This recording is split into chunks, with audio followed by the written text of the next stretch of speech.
Stillman and Company on ESPN 1025, 1063 The Game, broadcasting from the Busy Bee Plumbing, Heating, and Air Conditioning Game Nashville studios, home of the $99 yearly Beehive membership, where the buzz is always about great service.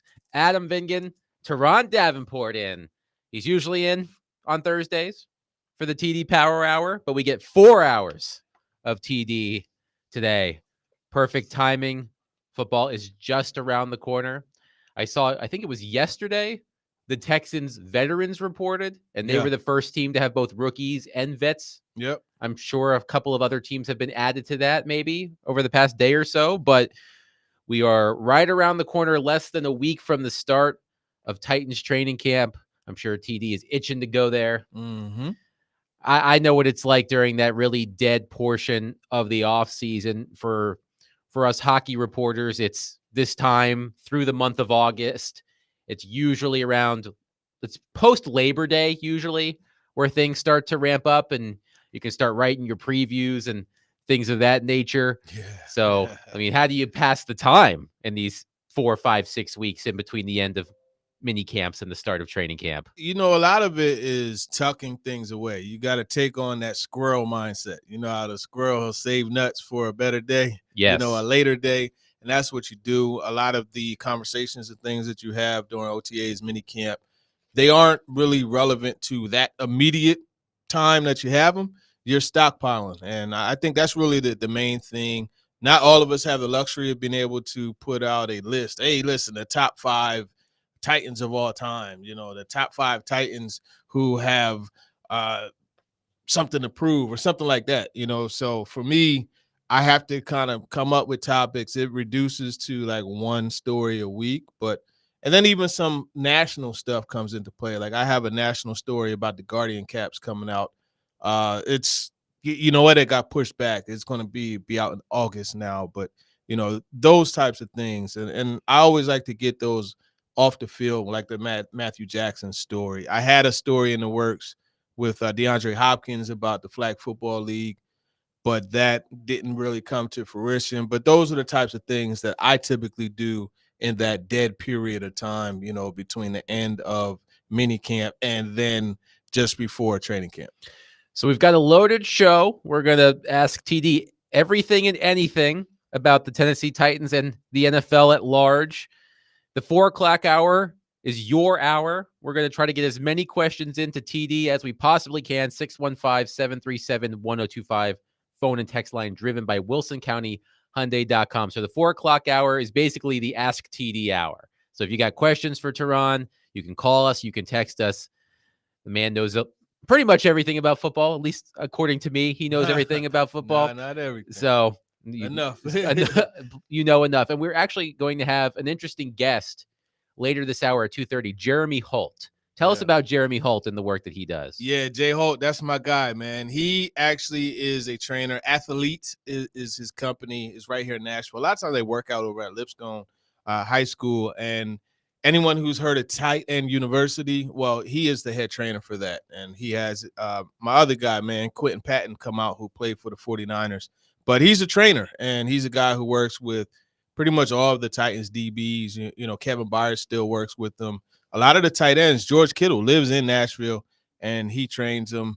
I mean, he's all over the place. He's one of the elite guys. So it's only fair that he has his company, which is called Athlete, because he is elite and he trains elite athletes. And we'll talk to Jeremy at 2:30. So Jeremy Holt coming up at 2:30. But yesterday, Teron, Jake Lyman, and I were talking about life after Derrick Henry. We were breaking down Tony Pollard, Tajay Spears, what we can expect from the new look backfield for the Tennessee Titans. And this morning on The Athletic, Dan Pompei had a big feature story on Derrick Henry. In his new home with the Ravens, Derrick Henry is still competing against himself. It was a really interesting story. I suggest Titans fans, even though I'm sure you're upset that Derrick Henry, A, is no longer on the Titans, and B, is a member of the Baltimore Ravens. It may upset you to think about that, but a really good story about the drive of Derrick Henry and how he continues to be a high impact player. But there was a section of the story that was of interest to Titans fans. It was talking about last season, there were some rumors around the NFL trade deadline that Derrick Henry might be on the move. The Ravens were a team that were connected to Derrick Henry, and in the story from Dan Pompei, Eric DaCosta, the general manager of the Ravens, shared One of that the best. he agreed to the framework. Quote: DaCosta agreed to the framework of a trade with Tennessee general manager Rand Carthon, a fourth-round pick that could have become a third had Henry reached certain production levels. However, others in the Titans hierarchy apparently were not on board with the deal, so Henry played out the season in Nashville. Now, I'm sure that is nothing new to you, Teron. You're well connected with the Titans organization, but take us back to that time, because there was a lot of chatter about Derrick Henry not finishing the season in Nashville. He ultimately did, but the idea he could have been a member of the Ravens and it would have taken a fourth-round pick that could have turned into a third-round pick. Yeah, there was an awful lot of chatter, and it's interesting because I kind of got it from both sides of that equation, just as far as like some people were telling me that, hey, look, we're not trading him. We fielded offers, but nothing got that extensive. Now you got Eric DaCosta coming out with this, and I did find out that there was a trade. I didn't know that it was agreed upon as far as the terms were concerned and then pushed up, but I did know that there was something that was in the works, and the Ravens were obviously the team. Now everybody had this big thing about Derrick Henry possibly going to the Cowboys. The Cowboys never called or anything, but the Ravens, they've been hot on Derrick Henry the whole time. It's understandable. And, it's funny because he's following the footsteps of the guy who sat in this chair, Yes. Just before in Derek Mason. Still warm from Derek Mason sitting here for 3 hours. And it's even more ironic is the he has a Ravens helmet sitting right here that's autographed. But yeah, I mean, that seems to be something that was in the works for quite some time. Derrick Henry at one point, like, you could tell that he was bothered. He just was told to just keep going about his business, and that's what he did. And the trade deadline came and went, and the powers that be wanted him to remain in Nashville. The other thing I learned in this story by Dan Pompei on The Athletic, according to Henry's financial advisor, estimates that Henry spends $240,000 yearly on body maintenance, which includes employing a personal chef who prepares all of his meals. He eats no fried foods, gluten, dairy, or artificial sugars, which is why he looks like him and I look like me, because I enjoy fried foods, gluten, dairy, and artificial sugars. But I guess, the question is, this is something we talk about a lot in sports in general, not just football. When a player is on an expiring contract, or that player, their time in a certain organization is probably coming to an end, you can't let him go out the door for nothing. You have to get some sort of asset for a soon-to-be free agent, so you don't just lose him. And I guess the question for Titans fans would be, knowing what you know now, would you have wanted a conditional fourth-round pick for Derrick Henry, or did you enjoy watching him close out his Titans career through the end of the season? He had that moment at the end of his final home game where he took the mic and thanked everybody. Would you have rather had what you did have and being able to salute Derrick Henry on his way out the door, or would you have rather had the draft pick so that you could add to the coffers, so to speak, and build your team post Derrick Henry? Yeah, I think the Titans were in a catch-22. Go figure, 22 Yes. is the number he wears. But either way, it was going to be, because you trade him. It's like, how in the world could you trade Derrick Henry? Well, you keep him and you allow that moment, which was awesome. Yes. And he turned back the clock. On that, he had that long run against Jacksonville. That was vintage Derrick Henry all the way up until he got caught. 21.6 miles an hour he hit. I always joked with him about those speeds that he would have. And then having that moment on the mic afterward, it was worth all that. In my opinion, if I'm a Titans fan, I want that. Like, I want him to be able to have that last, hey, look, let's hug goodbye. You know what I mean? Rather than you just being taken away from me. That's how I would look at it as a Titans fan. And I think that's how a lot of people did look at it. And then they turn around and they were mad anyway when he left, right? And went to the Ravens. Pompei mentions in the story, You were obviously there for this, Tehran. In the news conference that followed, he thanked coaches, teammates, 7 members of the kitchen staff, 7 members of the equipment staff, 3 members of the media relations staff, 2 members of the security staff, 2 members of the cleaning staff, and 3 people responsible for website content. 25 people in all. Yeah. I mean, he was dug in. And listen, I will tell you this, the supply of steak over there at St. Thomas Sports Bar has gone up because Derek, because we talked about his diet a lot. That dude loves steak. He will eat a lot of steak. That's, breakfast, lunch, and dinner. That was a part of what he ate. So, yeah, I think that just goes to show you the level of class that Derrick Henry is. He's one of my favorite athletes that I've gotten to cover. And it just was cool just seeing his maturation. Kim Smith, who was formerly a part of the Titans PR staff, she now works with CAA. She did an awesome job with him because he went from someone who, if you look at the last couple of years, like he's smiling, he's joking. His answers are actually a paragraph as opposed to, a short sentence.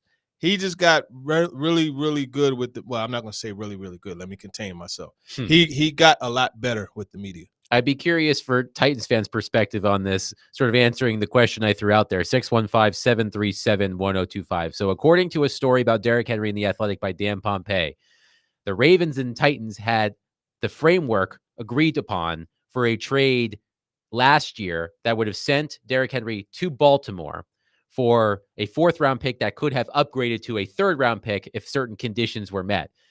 Knowing that now, would you have rather had Derrick Henry the way that he finished his career in Nashville, had the moment in the last game, or would you have rather had the draft pick? I'm just curious. 615-737-1025, our phone and text line, driven by WilsonCountyHyundai.com. Coming up next, as I mentioned, Titans training camp around the corner. I would love to hear about Tehran's process, how he approaches training camp, what he looks for, the things that he finds most important that can give clues about how a team could perform once the season starts. I want to dig into TD's brain. Coming up next, Adam Vingan, Tehran Davenport, in for Jared, 102.5, 106.3 The Game.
Stillman and Company, ESPN 1025, 1063, The Game.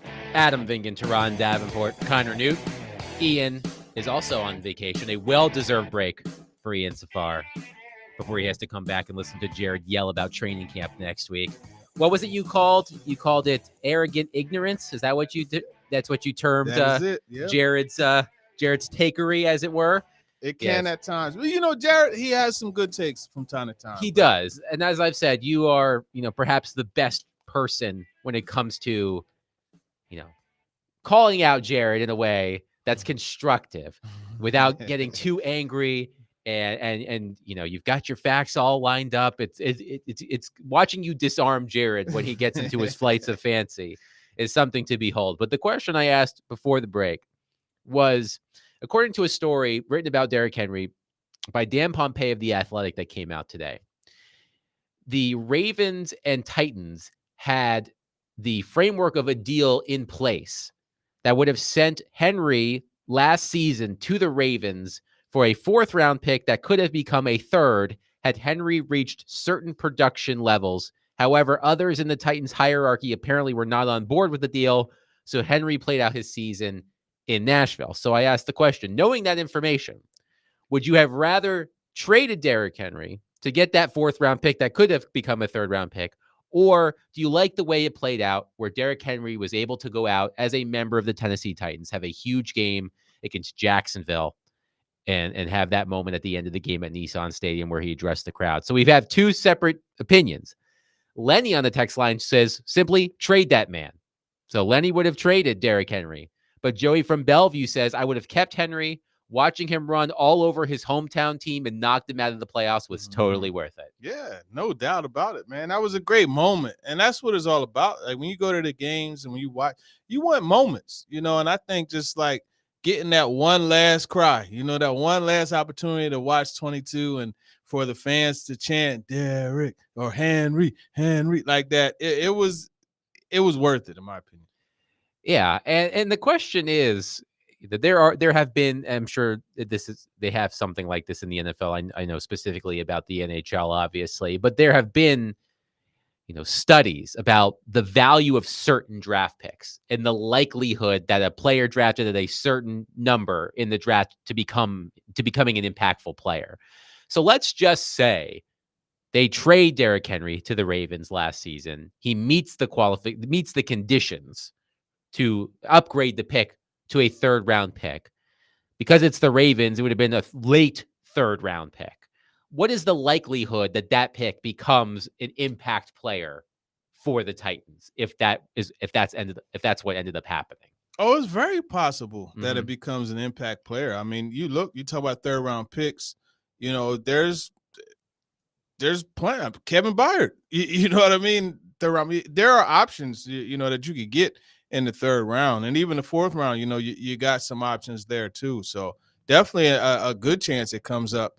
And I think, that's one of those things where it probably would have been, a good deal to make, knowing that, he's on his way out the door anyway. Yeah. But again, I think it does way back to sending him out the right way. And I think that's how they did it. Yeah. I mean, it's hard to argue with, as you said, Teron, the moment that Titans fans were able to have with Derrick Henry one more time before he left the organization, for how much he meant for the organization. Now, here's a question for you, Teron. Jason in Dover says, had the Titans traded Derrick Henry to the Ravens, they may have won the Super Bowl. What do you think about that? Hey, he ain't lying. You ever see? Let me not get out of my movie bag, but that's okay. Absolutely. I think he's right. I mean, you look at the how things went as far as that game against the Chiefs. Man, listen, let me tell you something. 6 backs, 6 carries for the backs. Right. What? And it wasn't 35-10. Come on, man. Another texter says it would have been great. It would have been a great year for the Titans to have that 3rd or 4th round pick. And I can see the argument on both sides. This is something that always happens in conversation about trading players on expiring deals or players you know aren't going to be back with the organization, whether it's smart to just let them go for nothing or to acquire some sort of asset so you're not left empty-handed. But I think I agree with you, Teron. The moment that Titans fans were able to share with Derrick Henry at the end of the regular season is something that will be memorable for him and will be memorable for Titans fans. So I did want to get to you before we get to Jeremy Holt, who will join us in our next segment. Trainer of multiple prominent NFL players based here in Nashville. Um, I want to know what your approach is to covering training camp. You know, you go out there, there's a lot happening. When you get there, when you're on the field, when you're watching practice, what are the things that are most important to you? What do you focus on? What are the things that are most instructive to you that say, by watching this, I get a good feel about where this team is or could be? Yeah. So for me, the main thing is I take some of the top performers in OTAs and mini camps. So right now, as I'm getting ready for it, I'm going back through notes and just thinking, okay, who stood out and why? Gabe Judy Lawley is a good example, right? Hey, JC Latham is another example, a better example, actually. So I'm keeping JC Latham in mind. I want to see, okay, let's see what happens when these pads go on. How is he now? You know what I mean? Will Levis, all this talk about the mechanics and the things that he's working on. Okay, how is he now? He's in, pads are on. He obviously can't get hit, but the pass rush is a little bit more lively. How is he now? And those are the things that I watch is, did these guys that were really good in shorts and T-shirts and helmet, did they have the same level of performance once the pads go on? Because I tell you what, pads, full gear, it that's when a lot of it separates the men from the boys, you know? So I asked this question to Trevor Maddich the other day when Jake and I were filling in for Jared. And one thing that fascinates me about when you have a first-time head coach, and not just a first-time head coach in Brian Callahan, but a first-time play caller. And I feel like we are going to learn what kind of coach Brian Callahan is going to at least portray himself as we watch him in training camp, because he's going to get to really know these guys for the first time now that he's able to have them all really under the same, all under one roof and be able to ramp up the physical activity. And Trevor Maddich made a really interesting point. He was talking about what he would look for is how these guys respond to Brian Callahan when things are tough, when they're tired, when they're mentally tired, especially mentally tired, obviously physically exhausted, but mentally, how they respond to him and how he pushes them. I think we're also going to learn what kind of voice Brian Callahan has. And I understand that how a coach addresses reporters is different than how he addresses players. But I feel like we can get a good sense of how he's going to portray himself as a public figure in terms of how he addresses reporters every day, the types of information, the type of information he gives out. So I'll ask that same question to you. What are you hoping to see, or what could you see from Brian Callahan as training camp starts? Not just on the field, but speaking to reporters, things like that can give us an idea of what kind of coach Brian Callahan will be in the NFL. What I think is going to be the golden moment is the first time he has to dig into somebody. And that's going to shock a lot of people in the media and players that didn't do their research. I know from talking to people in Cincinnati, like, he maybe not have the Mike Vrabel degree of jerk, but he got some jerk in him. To be fair, the Mike Vrabel jerkiness level is elite. Yes. You're not going to find very many coaches who can match that. But he balances it with being an awesome people person. But we're talking about Brian Callahan, so let's stick to him. Sure. And I think when you look at how he is able to break out of that shell of, hey, that happy-go-lucky, just happy to be there type of guy, he's not that dude that everybody is interpreting him to be. He has it in him, and I'm just looking forward to seeing that come out and be unearthed. How much do you think the presence of his father will be in this situation as a coach, learning to become a coach? His father was a head coach, has been in the NFL for a very long time. How do you think that relationship will play into it? That's huge, having someone who's been there and done that, especially as a first-time coach.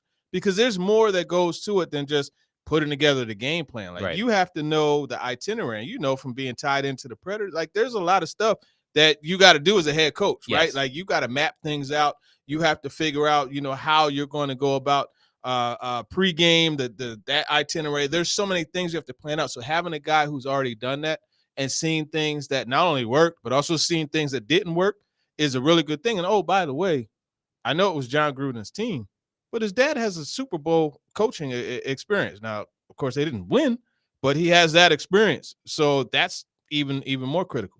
615-737-1025. Call us, text us. Our phone and text line driven by WilsonCountyHyundai.com. Coming up next, Jeremy Holt will join us.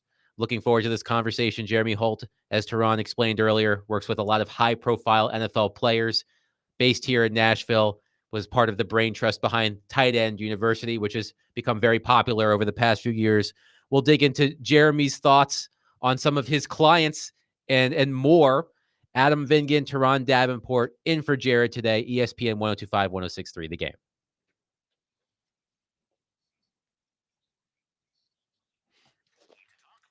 Hey, can you send me can you pull up that athletic story on your phone? Yeah. Can you send me a screenshot of where the DaCosta stuff? Yeah, for sure. That way, Brandon was.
Stillman and Company on ESPN 102.5, 106.3, The Game.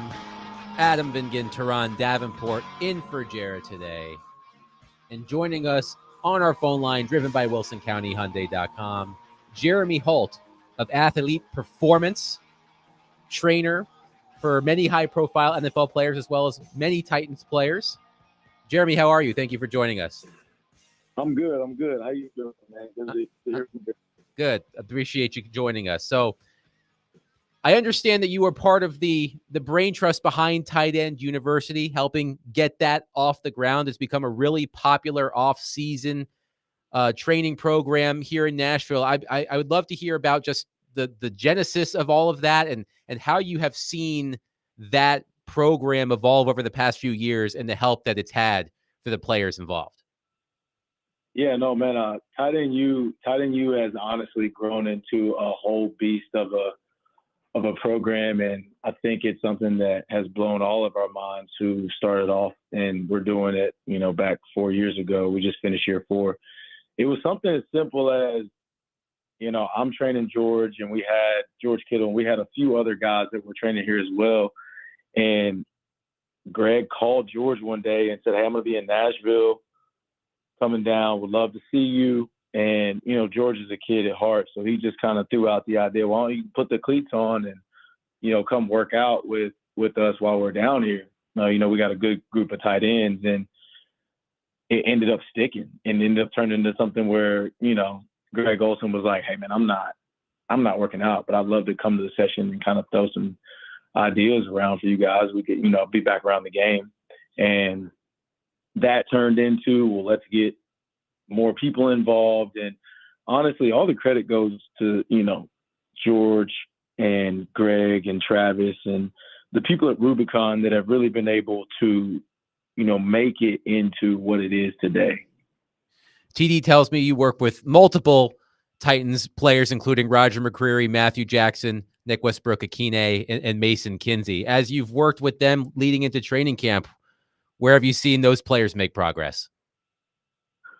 All those guys, talking about each and every one of them individually have had a bigger chip on their shoulder this year. And I think I love that about them because I'm a Titans fan at heart. I've been a guy who's followed the Titans since their first year here.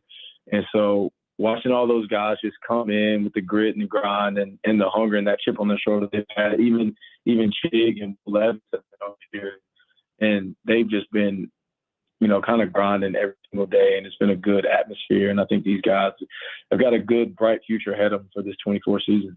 Jay Holt, my guy, man. One of the things that I've always respected about you is in watching, like at TEU or watching when you're working with those other the Titans players, or even recently after Will Levis, his camp that he had. We're standing there talking, and Will is walking through, and he stops, and like you're offering words of encouragement to him, and he's sharing things with you. The level of respect that these guys have for you is very impressive, and it stands out. So my question to you is, how did you go about gaining that trust, gaining that ability to get them to believe in what you're teaching them so much? Man, I think a lot of these guys are in a position to where they are encountered with a lot of yes men. They're encountered with a lot of people who just look up to them and want to be around them just because of their status. And while I do recognize them for them putting themselves in a position to have that type of status, I also let them know, hey, man, I want what's best for you. So I'm not necessarily always going to tell you what you may want to hear. I'm not always going to tell you, what feels good. I'm going to always make sure that you know that I'm in your corner first and foremost, and that I want what's best for you, and I always want you to do well and succeed. But I'm also going to tell you some stuff that maybe nobody's telling you because they're scared to ruffle those feathers. Like, hey, don't worry about what anybody else says. Control what you can control. Like, hey, it's a big year for you, so you got to block out all the outside noise. You can't think about anything else but you, and it's time to be selfish, and it's time to grind. It's time to put in a whole nother level of work that we haven't put in before because this is a contract season, or whatever the conversation may be for whatever player, whatever situation they're in. So I think that's where, our relationships have been able to grow with each and every individual player because it's something that is our relationship with Rod or Matthew Jackson or Tig or Mason Kinsey or any of those guys like Nick, we all have different relationships. We all have conversations that can make each and every one of them be the best versions of themselves for their future. What are some of the things that you work on? Because we could see on the videos, on the IG posts, etc. But when you how do you go about? Do you tailor it to each guy, or do you go to groups? How do you develop your workout regimen for them?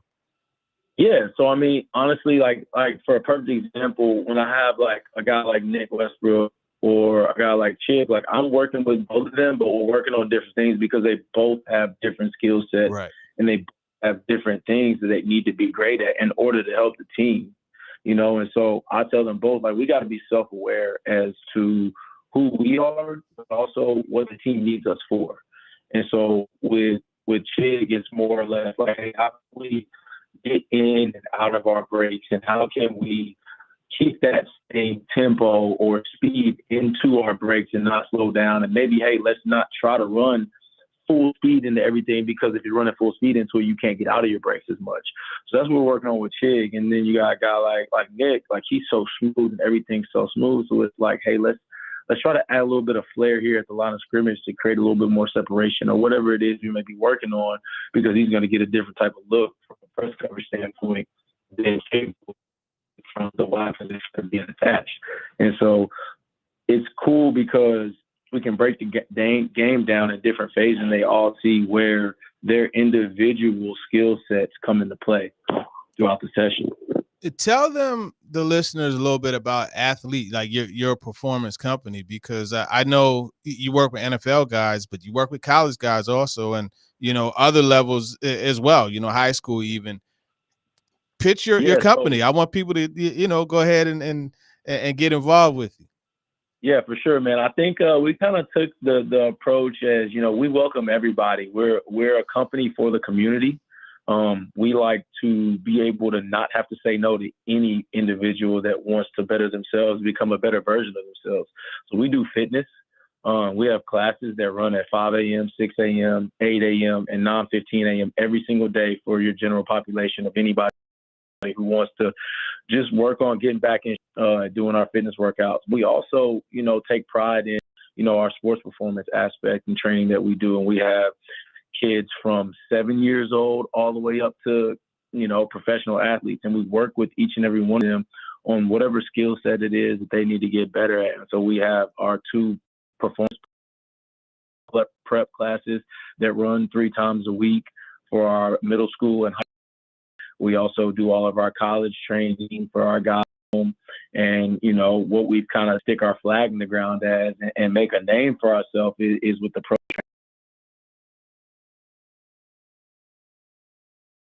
sure, and turned it into something that is bigger than what I ever dreamed. And just to be able to honestly help other people, no matter what their background or whatever their goals are, we're able to help them, make those dreams come true.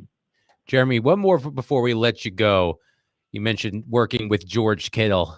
He saved his best NFL season for the Netflix cameras as part of the Receiver Show, which has been a wildly popular show.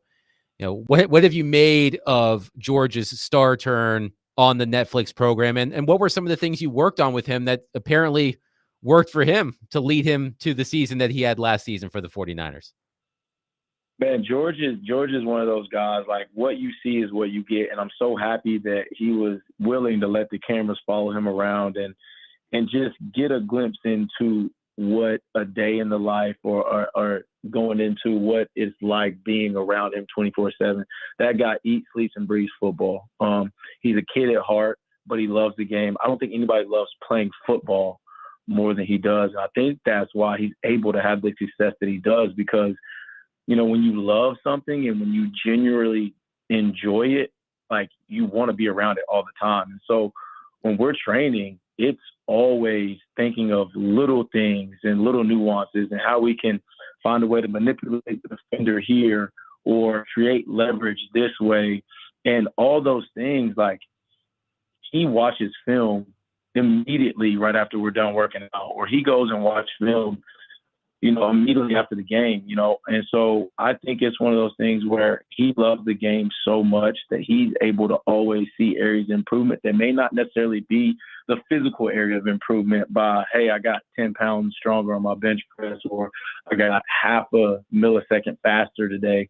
He's more or less thinking of every small detail, whether it's watching film or whatever the case may be, just to help him become a better football player all around. Jeremy Holt of Athlete Performance. Jeremy, thank you so much for joining us today. Thank you, guys. I appreciate it. Jeremy Holt on our phone and text line. Well, on our phone line. He didn't text. On our phone line, driven by WilsonCountyHyundai.com. We'll react to what Jeremy had to say. A lot of really interesting stuff there. The nuances of athletic performance and athletic training is really something to behold, and to hear someone talk about that. There are, as he mentioned, there are so many things that maybe even athletes wouldn't think about when they're training, that someone like Jeremy can help them and raise their game. But we'll react to what Jeremy had to say.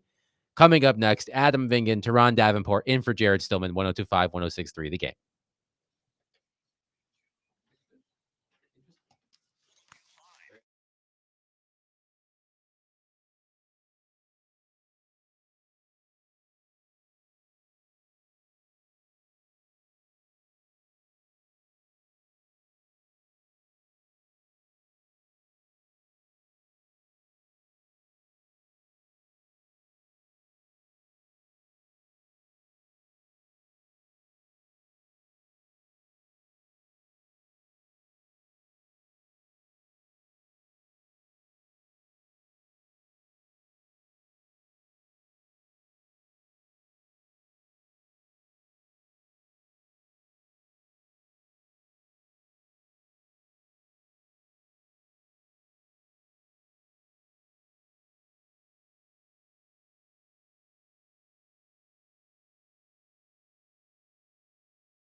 Stillman and Company, ESPN 102.5, 106.3, The Game. Adam Vingan, Teron Davenport, in for Jared, who will be back from his long vacation next week as the Titans ramp up training camp. Thanks to Jeremy Holt of Athlete Performance for joining us. But Kyle has been waiting patiently on our phone line, driven by WilsonCountyHyundai.com.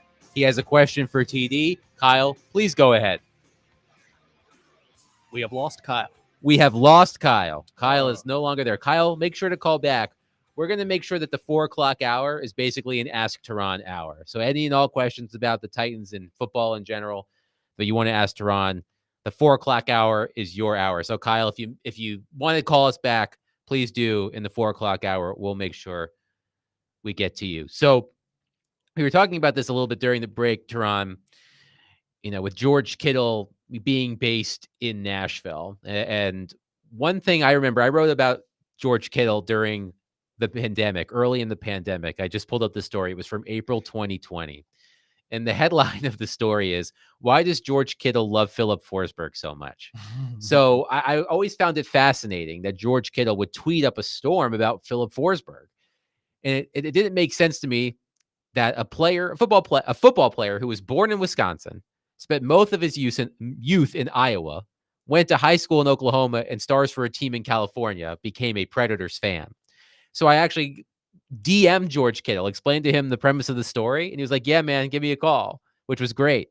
And George Kittle's wife and Philip Forsberg's now wife had become friends, and they became friends. But the one thing that I found really interesting about this conversation is I always love when professional athletes talk about professional athletes in other sports. Mm-hmm. And hearing George Kittle talk about his admiration for Philip Forsberg's skill as a hockey player. I found the quote. He said here, quote, "The fact that Phil is more comfortable on skates than he is on land or grass is just insane to me." And like hearing about other athletes talk about their appreciation for athletes in other sports, I've always found to be one of like my favorite things to listen to, athletes talking to other athletes. Yeah, I think that's really cool. And like we were talking about on the break, in Philly, that's happening right now, right? Where you got, Bryce Harper is a big time Sixers fan.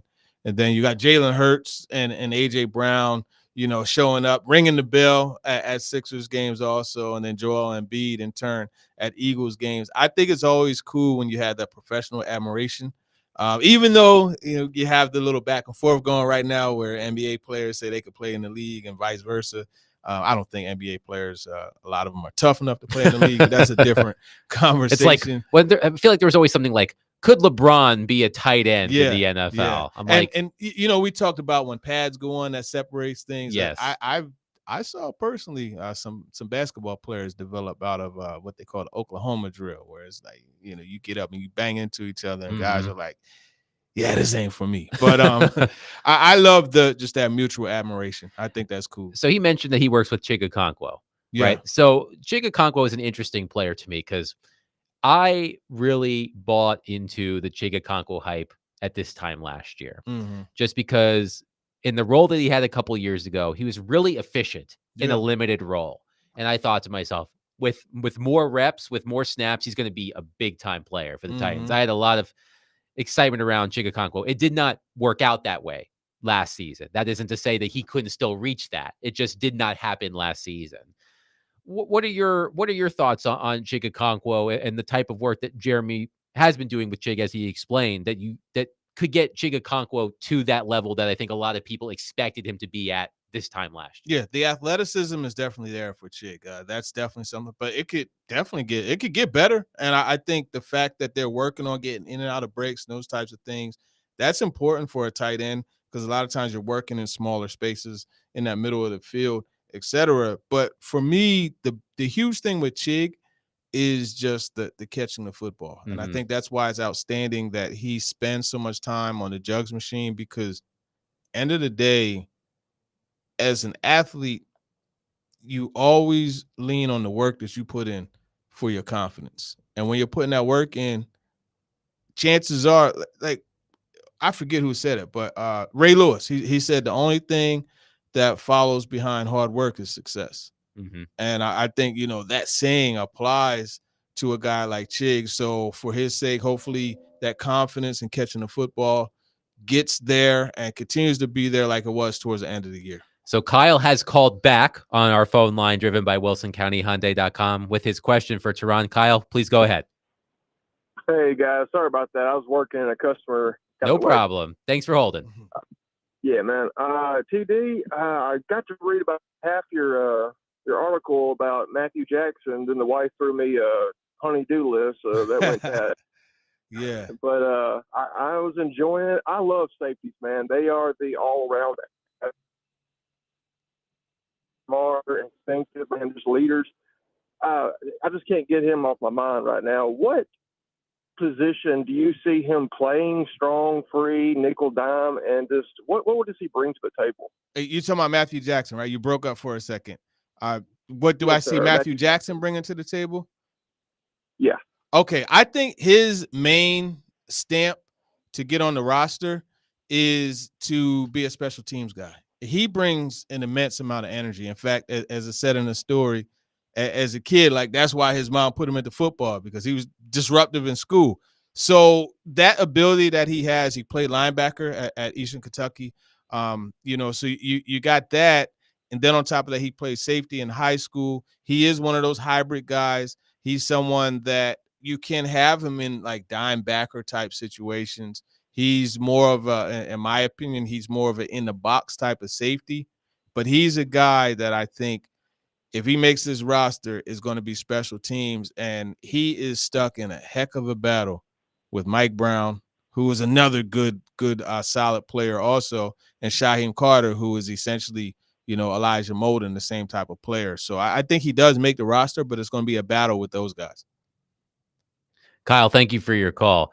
Yeah, training camp battles are always fascinating, and sometimes those types of battles can go overlooked because we're thinking of who's going to play right tackle and what's the hierarchy going to be at wide receiver and things of that nature. But those other unheralded, I'll say, battles are just as important in the construction of a football team. And that's a reason why I am a big advocate of not cutting preseason games. Okay.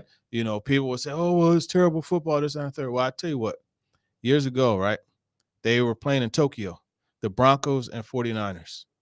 And there was a kickoff, and the guy fielded the ball, and he got rocked by this guy who was like a fourth team running back, and after he got rocked by that guy, they started to give him more opportunities in practice, and that guy is actually now in the Hall of Fame. And who would that be? His name is Terrell Davis.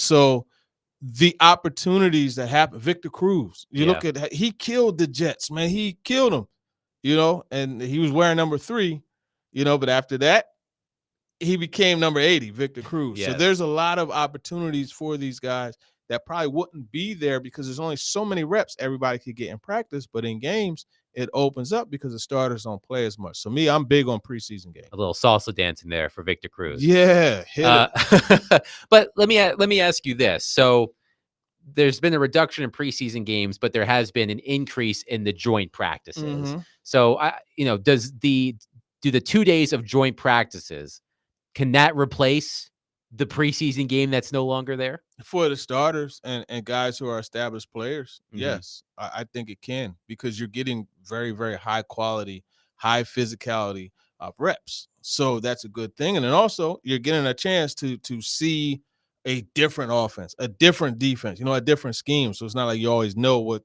is going to happen. So those are really good opportunities. And, when you're the competitive spirit, right, in those practices, it amps up a little more than the competitive spirit when you're practicing against each other. So it gives you a more realistic projection of these guys, but still the Matthew Jacksons, the Mike Browns, the Mason Kinseys, you know what I mean? Those guys, the Jabari Smalls, the guys who are fighting for spots, give them more preseason games, give them opportunities. And the Titans will host the Seahawks in joint practices next month, about a month from now. As we've talked about, the Jamal Adams, DK Metcalf trash talk will be worth the price of admission. Yeah, I hope someone's wearing I hope someone is wearing a microphone during that. I mean, it's going to be gold. But let's end the segment on this. We talked about Chig Okonkwo, and I think a lot of people expected Chig to be sort of the breakout star, so to speak, of Titans training camp heading into last regular season. Who do you think that player will be for the Titans this year? The player who, comes in with a lot of expectations, or a player that we're not honestly talking about enough? It may have been one of the players we've already mentioned that by the end of training camp, a lot of Titans fans are going to be like, that dude, I like that guy. I'm going to still ride with Gabe Judy Lawley. Yeah. I think you're high on him. I can tell. I love his length and physicality. And I'll tell the story real quick, man. Traylon Burks, it was a team period. He released off the ball. It was on the right sideline, and we were standing there. And, I'm watching Burks. I'm saying, let's see what he could do. Next thing I know, 3-2, hand in the chest, rode him out of bounds. I'm like, hold up, man. Who is this dude? You know what I mean? And then a couple of days later, the following week, he and DeAndre Hopkins are going at it. Hopkins tried to catch a back shoulder. he knocked it away, and then Hopkins caught the ball and threw it at him. And I think anytime you're getting into a future Hall of Famer's mind like that, Yeah. you got to get him to catch and throw it at you. That lets me know like you're a dog, and he's a guy that I'm going to be watching. I think he's someone that is going to catch a lot of eyes. Keep an eye on him in Titans training camp. 615-737-1025. Call us, text us. Kyle in Shelbyville says Matthew Jackson may be the reason Jamal Adams gets cut too. Ooh, I don't know about that. I think they keep at least. I think they keep. It's gonna be close. I think they keep 5 safeties, maybe 6. Okay. Because of the special teams aspect. Yeah, for sure. 615-737-1025. Coming up next, we're going to take a tour of the AFC South during the 3 o'clock hour. I'm going to have Teron help me break down. Well, he's going to do most of the breaking down. I'm going to facilitate the breaking down of each team in the AFC South, as well as the rest of the AFC. So we'll start with the Houston Texans and what Teron sees from the Houston Texans and expectations for them heading into this season. A lot of hype surrounding the Houston Texans, and understandably so. Adam Bing and Teron Davenport in for Jared today, ESPN 1025, 1063, The Game.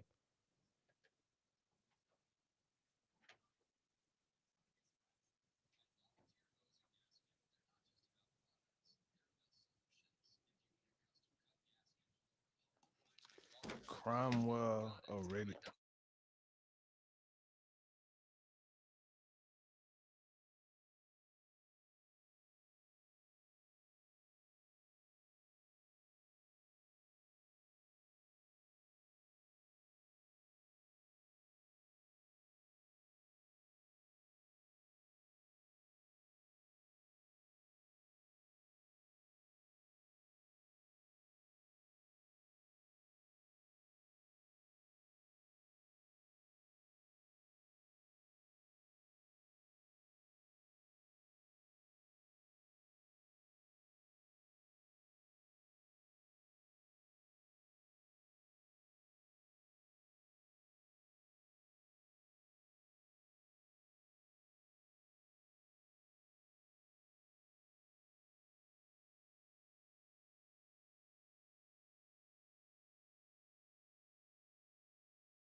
Stillman and Company on ESPN 1025, 1063 The Game, broadcasting from the Busy Bee Plumbing, Heating, and Air Conditioning Gabe Nashville studios, home of the $99 yearly Beehive membership, where the buzz is always about great service. Adam Vingen, Teron Davenport, Connor Newt here with you today.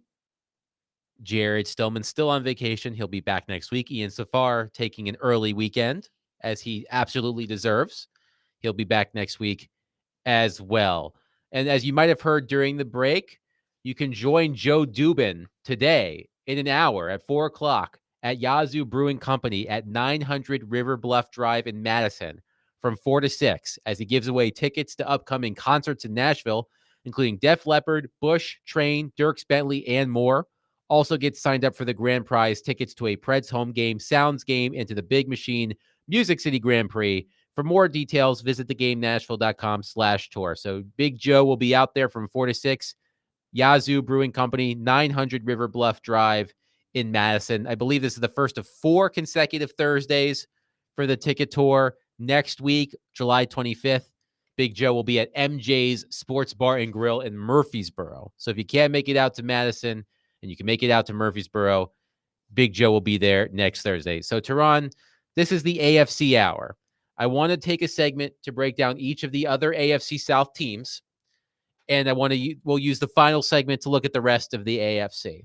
So we'll start at the top of the AFC South, the Houston Texans. Great story, worst to first last season. CJ Stroud, unbelievable rookie season. That team got even deeper during the offseason.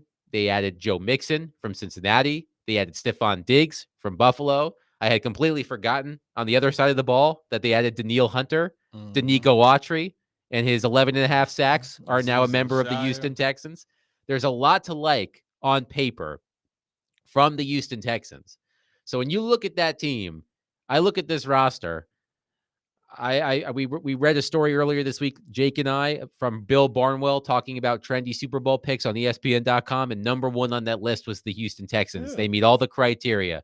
So when you look at this Houston Texans team on paper, should we be considering them that sexy, trendy Super Bowl pick in 2024? I think you absolutely should consider them an option, a favorite to come out of the AFC. Now, going against the Chiefs is a different story. And also, this year, they are the ones doing the hunting. Yes. Or getting hunted, yes. rather. The hunter has become the hunted. Yeah. Yes. So now, as the AFC South Division title team, like every week, they're getting teams that the best shot is coming, and they're the team to beat undeniably in this division. Now, for me, when I look at it, the talent, there's such an abundance of talent, and they were very talented last year.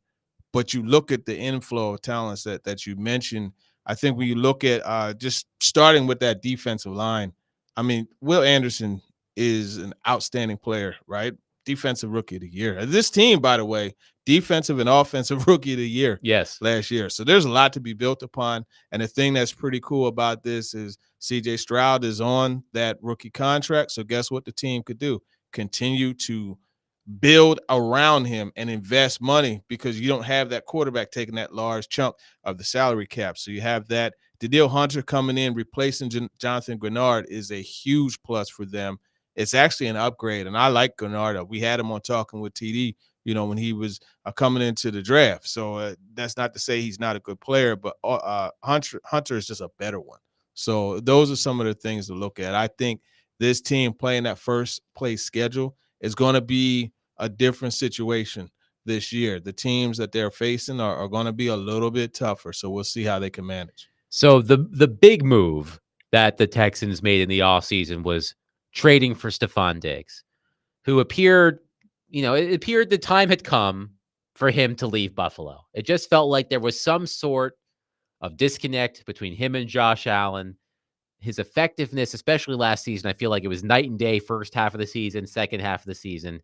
He just was not the top tier receiver that we've known him to be, especially down the stretch for the Buffalo Bills. So when you add Diggs to a receiving core that already has Nico Collins and Tank Dell, a really good receiving core. So how could this move, how do you think this move will refresh Stephon Diggs? And do you think we see the old Stephon Diggs in Houston with just being able to get a fresh start. During the break, you had mentioned, we were talking about Russell Westbrook, Yeah. right? I think Stephon Diggs is kind of like a Russell Westbrook of the NFL. Yes, Russell Westbrook traded today from the Clippers to the Jazz, who are going to buy him out so he can sign with the Nuggets. But yes. I think you have it's a talented player, and just like why are teams giving up on him and moving him? You know what I mean? I think that's what you have with Diggs. He's only going to make CJ Stroud. He should make him better. Mm-hmm. Now, when you have a guy like Diggs, and I think Will Levis kind of fell victim to this a bit last year, where it's like, okay, I'm looking at Hopkins, I'm looking at D-Hop, I'm looking at D-Hop. Stroud has to avoid that.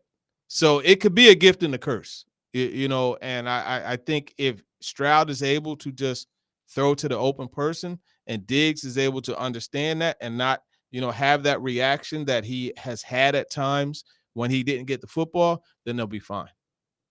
But if things go wrong and this team doesn't win, you wonder, okay, how is Diggs going to be? And you have some young receivers. Tank Dell, by the way, he had 735 yards.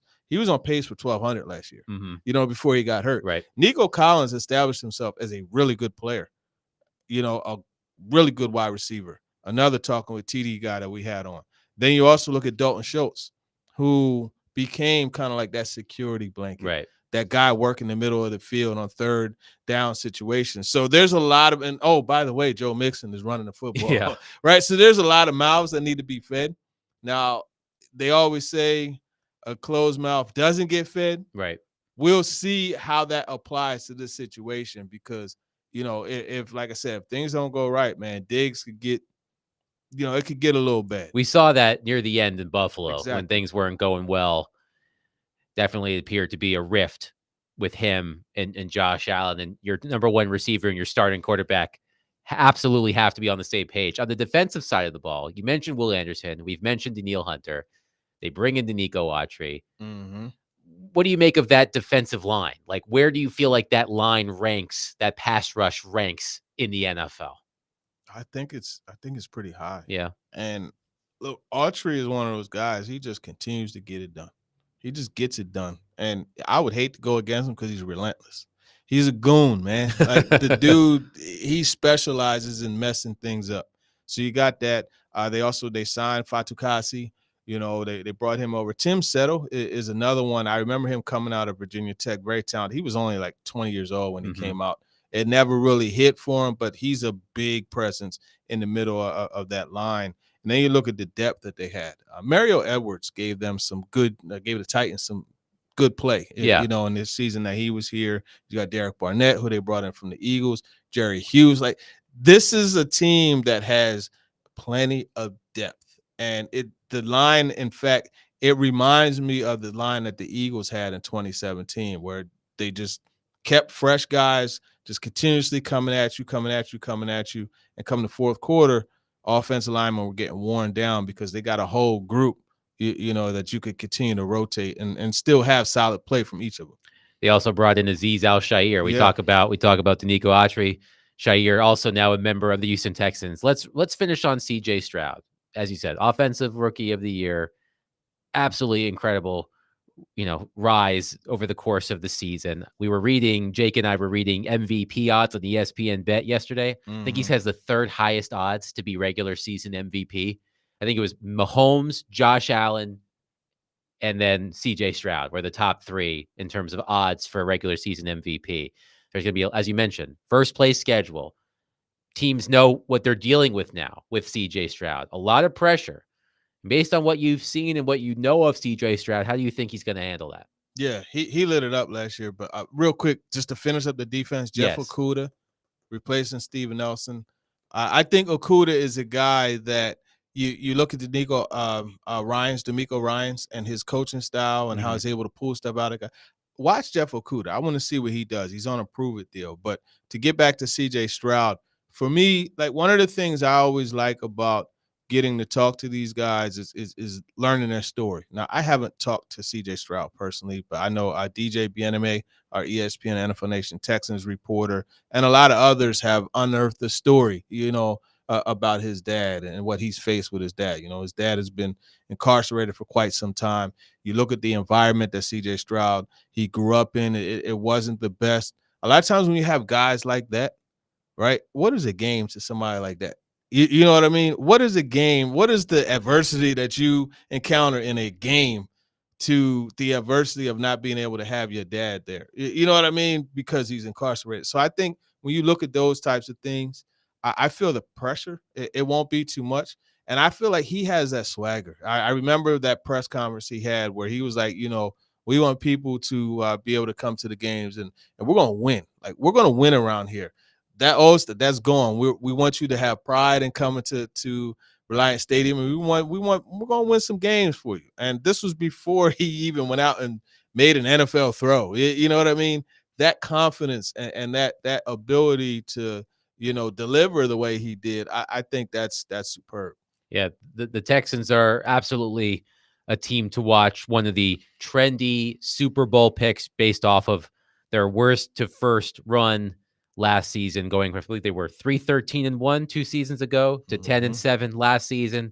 And it feels like the sky's the limit for CJ Stroud. 615-737-1025. We'll move on to the Jacksonville Jaguars and what Tehran thinks of the Jags after a disappointing season. They were in the position last season that the Texans are in this season. Right. We'll talk about the Jags and what Tehran expects from that team down in Jacksonville. Adam Vingan, Tehran Davenport, in for Jared today, ESPN 102.5, 106.3, The Game.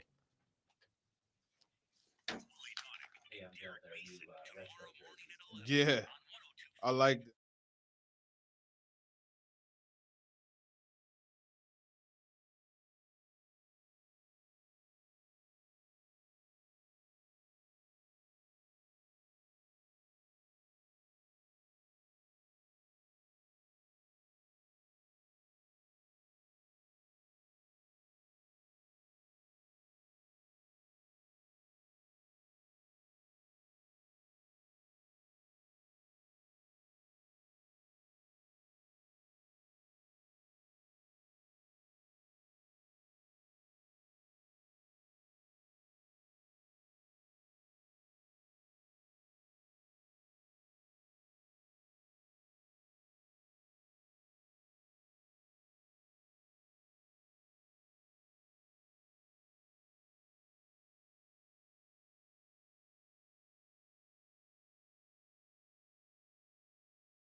Stillman and Company, ESPN 1025, 1063. The Game. Adam Mingen, Teron Davenport, like the jamming. music. Yeah, this is a throwback, man. Old school Run DMC. Little Yeah, Run man. DMC for TD on the way listen, back. I appreciate it. We're doing our AFC South breakdown. We did the Houston Texans in the first segment. We're moving on to the Jacksonville Jaguars, who unveiled their Prowler throwback uniforms today, going back to the Mark Brunell, Fred Taylor days. They're pretty sharp, man. I mean, teams go throwback, I think, too much now. It's kind of lost its steam a little bit, but they were nice. They look nice. Brought me back to those, mid to late 90s. Those jerseys were dope. I remember Aaron Beasley, Donovan Darius. Like that team was fun to watch. Yeah. And obviously the receivers, man, Jimmy Smith, who, look, man, he should be in the Hall of Fame. Like, come on, man. Come on, what are we doing here? Keenan McCardle also, like that team was loaded, man. It was a good team. And the Jaguars entered last season in the same position the Texans find themselves in this season. Of course, as Titans fans know full well, the Jaguars caught the Titans when the Titans were losing, 7 consecutive games down the stretch. They won the last game of the season. They won the AFC South. And there was a lot of hype around the Jaguars this time last year. Trevor Lawrence had a great back half of the season to lead the Jaguars to the AFC South title. And they were in a good position last season. I think they were 8-3 at one point. Lost to a Joe Burrow-less Cincinnati Bengals team. Lawrence gets hurt. I think they won one game the rest of the season. Yeah. It just completely bottomed out for them. And look, when you lose your starting quarterback, who got paid this summer, by the way, when you lose, he got paid. When you lose a starting quarterback, it's going to hurt. And I don't really have a great read on this team. I mean, obviously they lost Calvin Ridley. He's here now. Zay Jones is gone. They bring in Gabe Davis from Buffalo. They drafted Brian Thomas Jr. They have one of the best pass rushers in the league in Josh Hines-Allen. It feels like the defense is it feels like the defense is a weakness for that team on paper, at least. It feels like as a whole, the Jaguars are a team with like middle of the road, like on paper, their roster is like a middle of the road team. But as long as you have Trevor Lawrence, who now has the pressure of being one of the highest paid quarterbacks in the league, if he can be that quarterback we saw the back half of the 2022 season, and I think at least the beginning of last season before he was hurt, when they were 8-3, I mean, they have a shot. But what's your read on the Jacksonville Jaguars this season? No, you're 100%. The roster is not upper echelon, is not a part of that group, but there are some good players on there. But I think that they are very different from the team that was entering last year. Yeah. And you look at just how things went last season, it gives you reason to believe that, I don't think that this is a team that can get back to the AFC South division title. And some of the additions that you talked about are good, but losing to Calvin Ridley, like you lose a high degree of explosiveness. Now, Gabe Davis, in certain situations, he was good for the Bills. Great deep threat, right? Is he really a consistent deep threat, a consistent player? No, I don't think so. But then Brian Thomas, I like that pick, and he led the nation in touchdowns, receiving last year. He's a guy that I think could come in and be a good weapon for Trevor Lawrence. But I think having that big deal, is Trevor Lawrence really that guy that's going to take and elevate everybody else's game? That's the question, and I think it's no. What is it about Trevor Lawrence as a quarterback? Look, as we know in the NFL, it's not who gets paid. It's not the best player who gets paid. It's the next player who gets paid. Like Trevor Lawrence was next in line for the big deal, and he got it.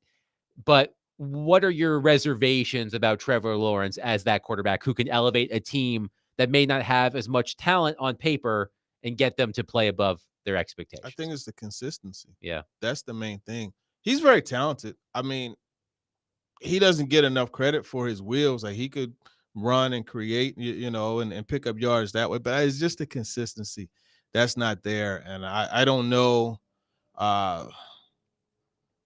It's a tough situation for them to be in because, like you said, he's the next player, not the best player, but he's the next player, and he's a guy that I look at as he's always going to keep them good enough to not get his replacement. Yeah.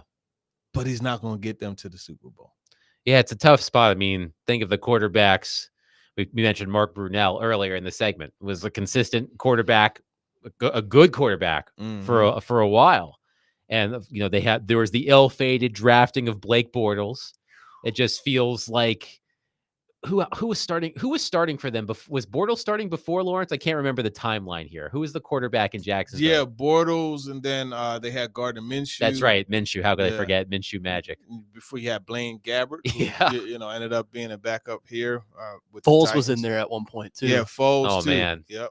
Foles. Yeah, they cycled through some interesting quarterbacks to say the least, and at least as you mentioned, they have someone in Lawrence who they can put in that position and not necessarily have to worry about quarterback. But I think your question is the question a lot of people have is Trevor Lawrence the player that can raise a team to a Super Bowl? Joey from Bellevue says the only thing Lawrence will elevate is his hair. LOL. I mean, he does have a luscious head of hair as someone who doesn't have much hair. I'll tell you a funny story. So Jacksonville at the stadium, sometimes to get to the field, like you have to go through like this crazy maze. Like, it's crazy sometimes. And so I was trying to find a back channel way to get to the field. And I walk through these rooms, and then I open this door and I walk in, and who's sitting there eating a big plate of spaghetti? Trevor Lawrence. And I was like, oh, my bad. And he just started laughing. And then I kept going, man. Funny story. But I think when you look at Evan Ingram also, he's their weapon. He's their guy, and he elevated into one of the best tight ends. And that's always going to be good for Trevor Lawrence, having a guy like that. So I think they'll perform, they'll put up points, but it's just like I said, the consistency, that's the big problem. I mean, they've got plenty of speed, right? Between on the offensive side of the ball, between Davis, Thomas, and Travis Etienne. They got a lot of speed. I mean, that's something that they got a lot of speed there. I wonder how much more Trevor Lawrence will be throwing deep, more vertical passes this season with that speed. But about on defense, they didn't. I feel like they didn't do much on defense. They signed Ronald Darby early in free agency. You got Eric Armstead. What do you think about them on the defensive side of the ball? So defensively, that's where when they had their down years, that's where you saw them really address things, right? And I mean, obviously, how could we not start with the man who's now known as Josh Hines Allen? Yes. Great player. He is a problem. Yeah. You know what I mean? Rushing the passer. But then you have, on the opposite side of him, Trevon Walker, who he may not get all the sacks, but he's a relentless guy also. And then you look at the adding on, Eric Armstead, a big presence there in the middle of the field. He's going to, middle of the line, rather. He's going to make the quarterbacks have to reset and shuffle to find passing lanes. Armstead was clearly a playmaker with the 49ers. I don't know what happened there, but whatever. He's now with the Jaguars, and that's a big acquisition. But I'm going to tell you a couple guys because we're talking about the way they addressed the defense when they were bad. So, you used obviously a high pick on Josh Hines Allen, Trevon Walker, but that Devin Lloyd is a really good cover linebacker, and he's someone that you could use to match up against tight ends and those type of things, against backs out of the backfield. That matchup, if they go man him against Pollard and Spears, is going to be fun to watch. But also one of the guys two other guys that they use high picks on, Andre Sisco. He was, if I'm not mistaken, a 3rd round pick out of Syracuse, and very consistent safety, a ball hawk. Having him there is good. Tyson Campbell is a solid corner as well. Coming out of Georgia, I was pretty high on him. I thought he was a 1st round prospect. He was taken in a high 2nd. So you have that, but Foye Oluokun. Okay. He averages about 360 tackles a year. Like, that dude is a play-making machine all over the field.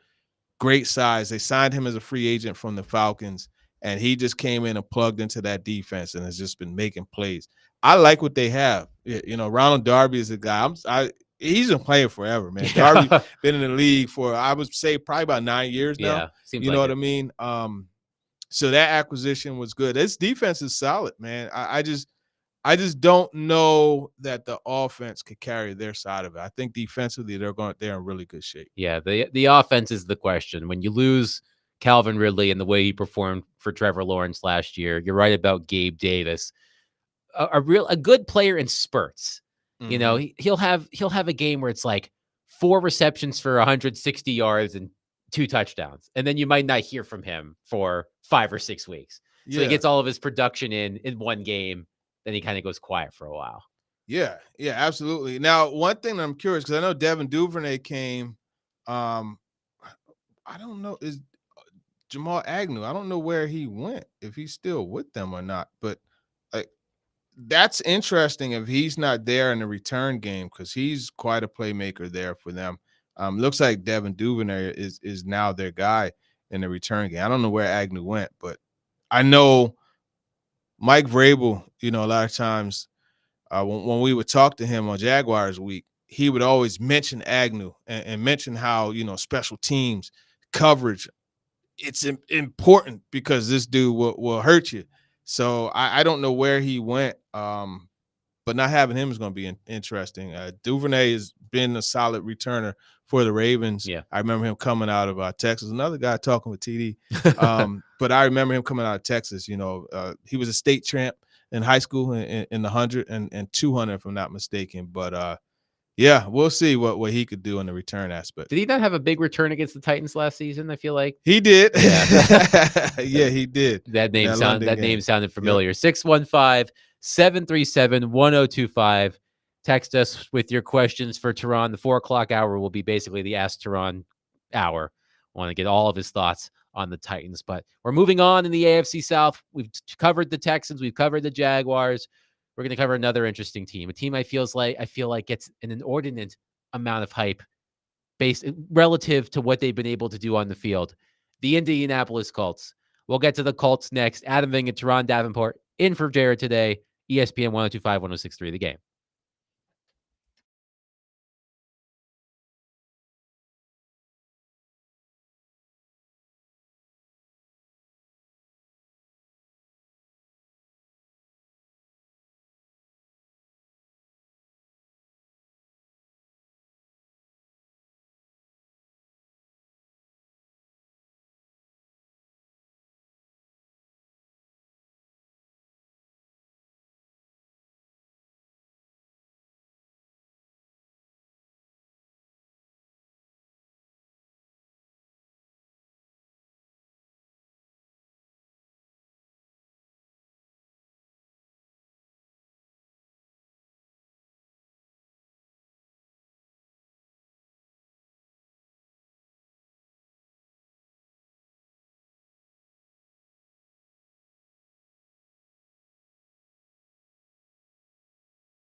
Stillman and Company on ESPN 1025, 1063 The Game. Adam Vingan, Teron Davenport, Connor Newt, and for Jared and Ian today. Ian, who holds this show together every day from 2 to 6.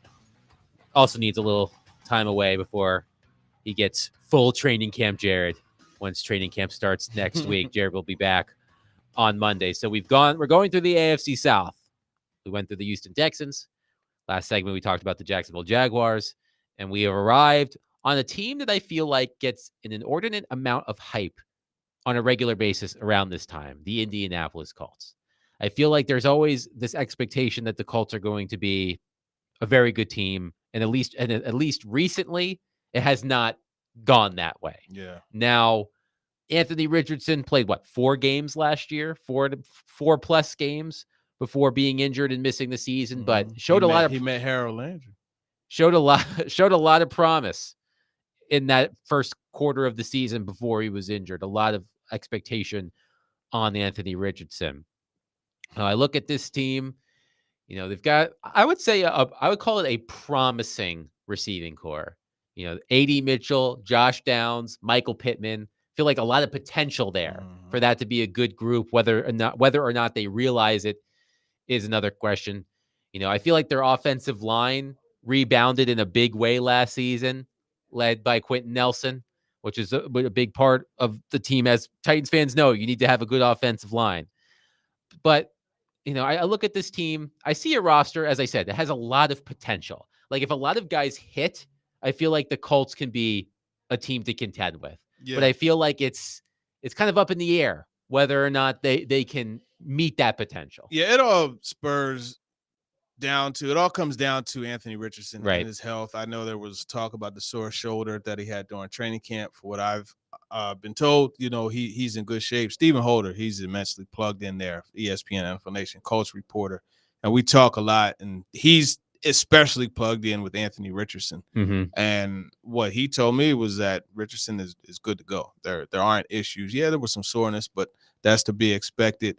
So I think when you have that guy in there, the main thing that they have to figure out is balancing that, taking advantage of his playmaking ability, and scaling him back at the same time, like keeping him healthy. And as I mentioned, he met Harold Landry, but that was on, one of the read options, and he ran, and Landry set that edge, and he took him and he dunked him in the turf, and go figure, he's gone for the year. So there's a gift and the curse there with Anthony Richardson, but he's a playmaker, man. He's a lot similar to Cam Newton, honestly. Well, I mean, what's the balance there? Because you're right. I mean, his natural ability, his decision making, his running ability, obviously, it's next level. Like there are not very many quarterbacks that can do what Anthony Richardson does as a pure athlete. And we saw last year, even I think it was in his first game, right? He got knocked out for a little bit, but came back, or he got knocked out near the end of the game, came back the following week. Yeah. And there was a lot of talk about, are they going to protect this guy? How are they going to protect this guy from himself, maybe? Because he's going to want to go out there and make the big play. But as you said, meeting Harold Landry, that's a fate most men don't want to meet. So what's the balance there as for not just the coaching staff of the Colts, but Anthony Richardson himself saying, look, I know I have the opportunity to make this highlight reel play, but I also set myself up for a huge risk of injury if I do it. So how do they figure out that balance? Yeah, I think the main thing is understanding that sometimes the journey is over, right? And living to see another play, and then appreciating what you have, as far as these guys, these playmakers. Jonathan Taylor remains one of the best backs. You mentioned the young receivers. You look at their tight end group. Jelani Woods talking with TD. Noticing a theme here. Yeah, there's a lot of them. But, you look at him, you look at Mo Alley Cox, Kylan Granson. These are all guys at the tight end group that can make plays. So sometimes you have to understand, look, man, let me get the ball to them and let them take the hits. That's what they're paid to do. My job is to distribute it. So getting that full understanding is something that is going to take a bit, but that's what the staff has to work on. On defense, I feel like Zaire Franklin, is one of the more underrated linebackers in the NFL. Mm-hmm. He had 12 tackles. I remember he had 12 tackles in the game against the Titans at Indianapolis. I just remember watching that game. I was like, this guy is everywhere. All over the place. and Yeah. EJ Speed too. Yeah. I mean, they're guys that they have in the middle of like that's. I'll put that against any other tandem in the AFC South. Mhm. You know, that group right there, they're your classic run and hit, chase and kill, chase and destroy linebackers, man. Yeah. What are your thoughts on AD Mitchell? I mean, Yeah. Michael Pittman, Michael Pittman, I feel like he's been in the league now for a few years. I feel like I feel like I could describe him as solid, fine, Right. good receiver.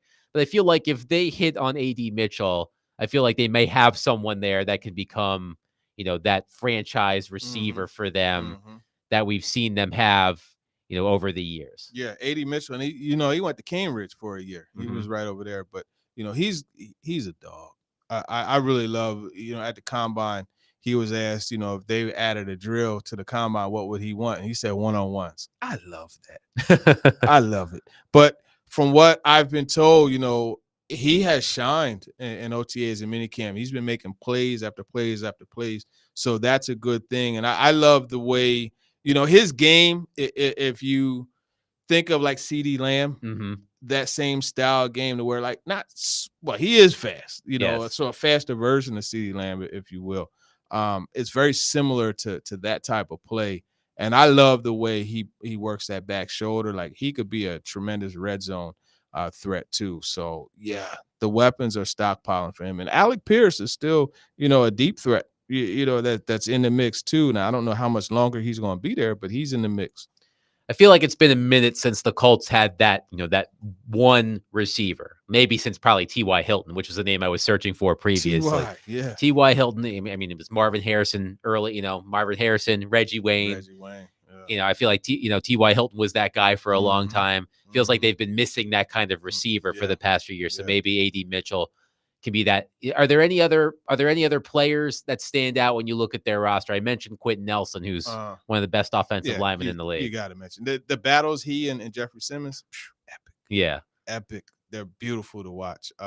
Even though Simmons, he oftentimes folds him up like a church banquet chair, but we don't get into all that. You mentioned T.Y. Hilton, and the play that he brought. Actually, one of my college quarterbacks was his special teams coach. Okay. At was it Florida International? I think it was. I think that sounds right. One of the schools. I always get the multiple. I don't know if it was Florida Atlantic or Florida International. It may have been Atlantic, but either way, he was his college coach. But I mentioned special teams because Anthony Gold out of Oregon State. You talk about guys with burners, like with jets attached to their cleats.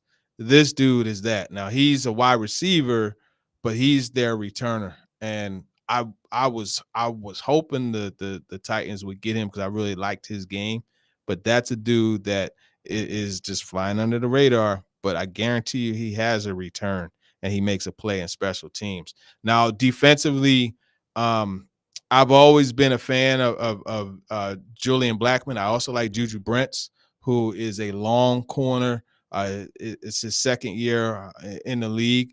But I want to talk about Latu. Okay. And this guy was the most polished pass rusher in this year's draft. And if it wasn't for him at one point being medically retired, he may have gone even higher than he went. But he was the first, if I'm not mistaken, the first defensive player taken. And you talk about just moves on top of moves and being able to, get to the passer and just be instinctive. It's going to be interesting watching Kwity Paye and DeForest Buckner, that group, like those guys, and even Samson Ebukam. These guys all could get to the quarterback. So I like what the Colts have. Kenny Moore, you can't overlook him as a nickel either. So they're in good shape, but it goes back to what we said. Anthony Richardson is healthy. Yeah, I mean, I'll be interested to see what the Colts do to try to rein in some of Richardson's impulses, where he might have the opportunity to make a highlight reel play, but you don't want to get injured. And by the way, T.Y. Hilton did attend Florida International University, so you had that right. 615-737-1025. Coming up at the 4 o'clock hour, we're going to make it your hour. We've already got some questions rolling in for Tehran on the text line, 615-737-1025. If you want to get your questions in early, please feel free to do so. But now we've wrapped up the AFC South. We're going to talk about the rest of the AFC. Which teams is Tehran bullish on?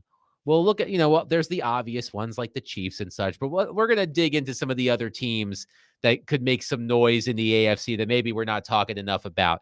Adam Vingan, Teron Davenport in for Jared today, 1025, 1063 The Game. All right, let's talk about my friends at Hiller Plumbing, Heating, Cooling, and Electrical. I'm telling you, I've been using Hiller for years, and I absolutely love them. Ever since I moved into my first home, which was, 6 years ago, I have been a customer with Hiller Plumbing, Heating, Cooling, and Electrical. And this year, Hiller is celebrating their 34th year in business this month. They're bringing the celebration to you with their birthday bash. So from now until July 31st, enjoy free smart thermostats with select new HVAC systems, free water tests, $300 off new tankless water heaters, and if you buy 10, you'll get 2 free landscape lights. So celebrate Hiller's birthday bash all month long with, again, my friends at Hiller Plumbing, Heating, Cooling, and Electrical. Again, they take great care of my home. They can do the exact same for you. That's Hiller Plumbing, Heating, Cooling, and Electrical. Again, proud supporters, the Preds, the Vols, and Vandy. Hiller, celebrating 34 years in business. That's Hiller. Call the Happy Face Truck today.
Hey folks, this is Big Joe, and the Game Summer Ticket Tour presented by Green River Whiskey is back. We are live this afternoon at Yazoo Brewing Company, 900 River Bluff Drive in Madison today from 4 to 6.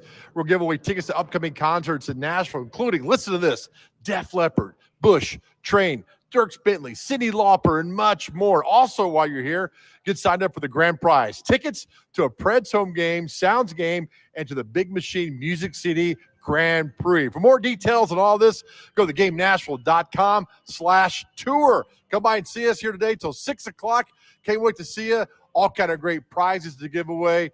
That's from your best radio station in town, 1025, 1063 The Game, this afternoon live at Yazoo Brewing Company in Madison.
Stillman and Company on ESPN 102.5, 106.3 The Game. Adam Vingan, Teron Davenport in today for Jared. Before we get to the rest of the AFC, Ben is on the line with a question for TD. Ben, go ahead. Hey, Teron, and guys, I appreciate you taking the call. I just want to say I know a lot of people are down on the Jamal Adams signing, and not as many people are happy about the Kenneth Murray thing, but I wanted to get TD's thoughts. I mean, with what it seems like this new D coordinator's game plan is going to be, we're going to be a blitzkrieg defense, probably blitzing 60% of the time or more. I mean, if we get 5 or more sacks out of Jamal Adams playing nickel linebacker and playing maybe big nickel when we're running 3 safeties, and if Kenneth Murray is coming in on the inside blitz, I just really think he knows downhill is how these guys need to play. I think this is going to be a lot more beneficial to the defense than people think. I'm not expecting Pro Bowl or All Pro, but I do think this D coordinator knows how to use them, and I just want to get your thoughts on that, TD. Thanks, guys. Ben, thank you for the call, and thank you for being such an informed fan of this game that we call football, man. He is spot on 100%. The Jamal Adams signing, it's contextual, right? Understand that he's not being signed to be the replacement for Amani Hooker or to fill in for Elijah Molden. And what he mentioned about the big nickel is something that I have thought about as well. Now, explain that to me as a novice in this area. So, big nickel, instead of having Roger McCreary as the nickel, like instead of having a third cornerback, you have a third safety. Mm-hmm. And that is good for – well, the thing is McCreary he plays so well against the run, so you don't have to use it as much. But that is good for playing against the run, but also when you want to send him on the blitz, that nickel back on a blitz. That's a good situation for the Titans situationally. And I keep saying contextually and situationally because Jamal Adams is good with certain usage.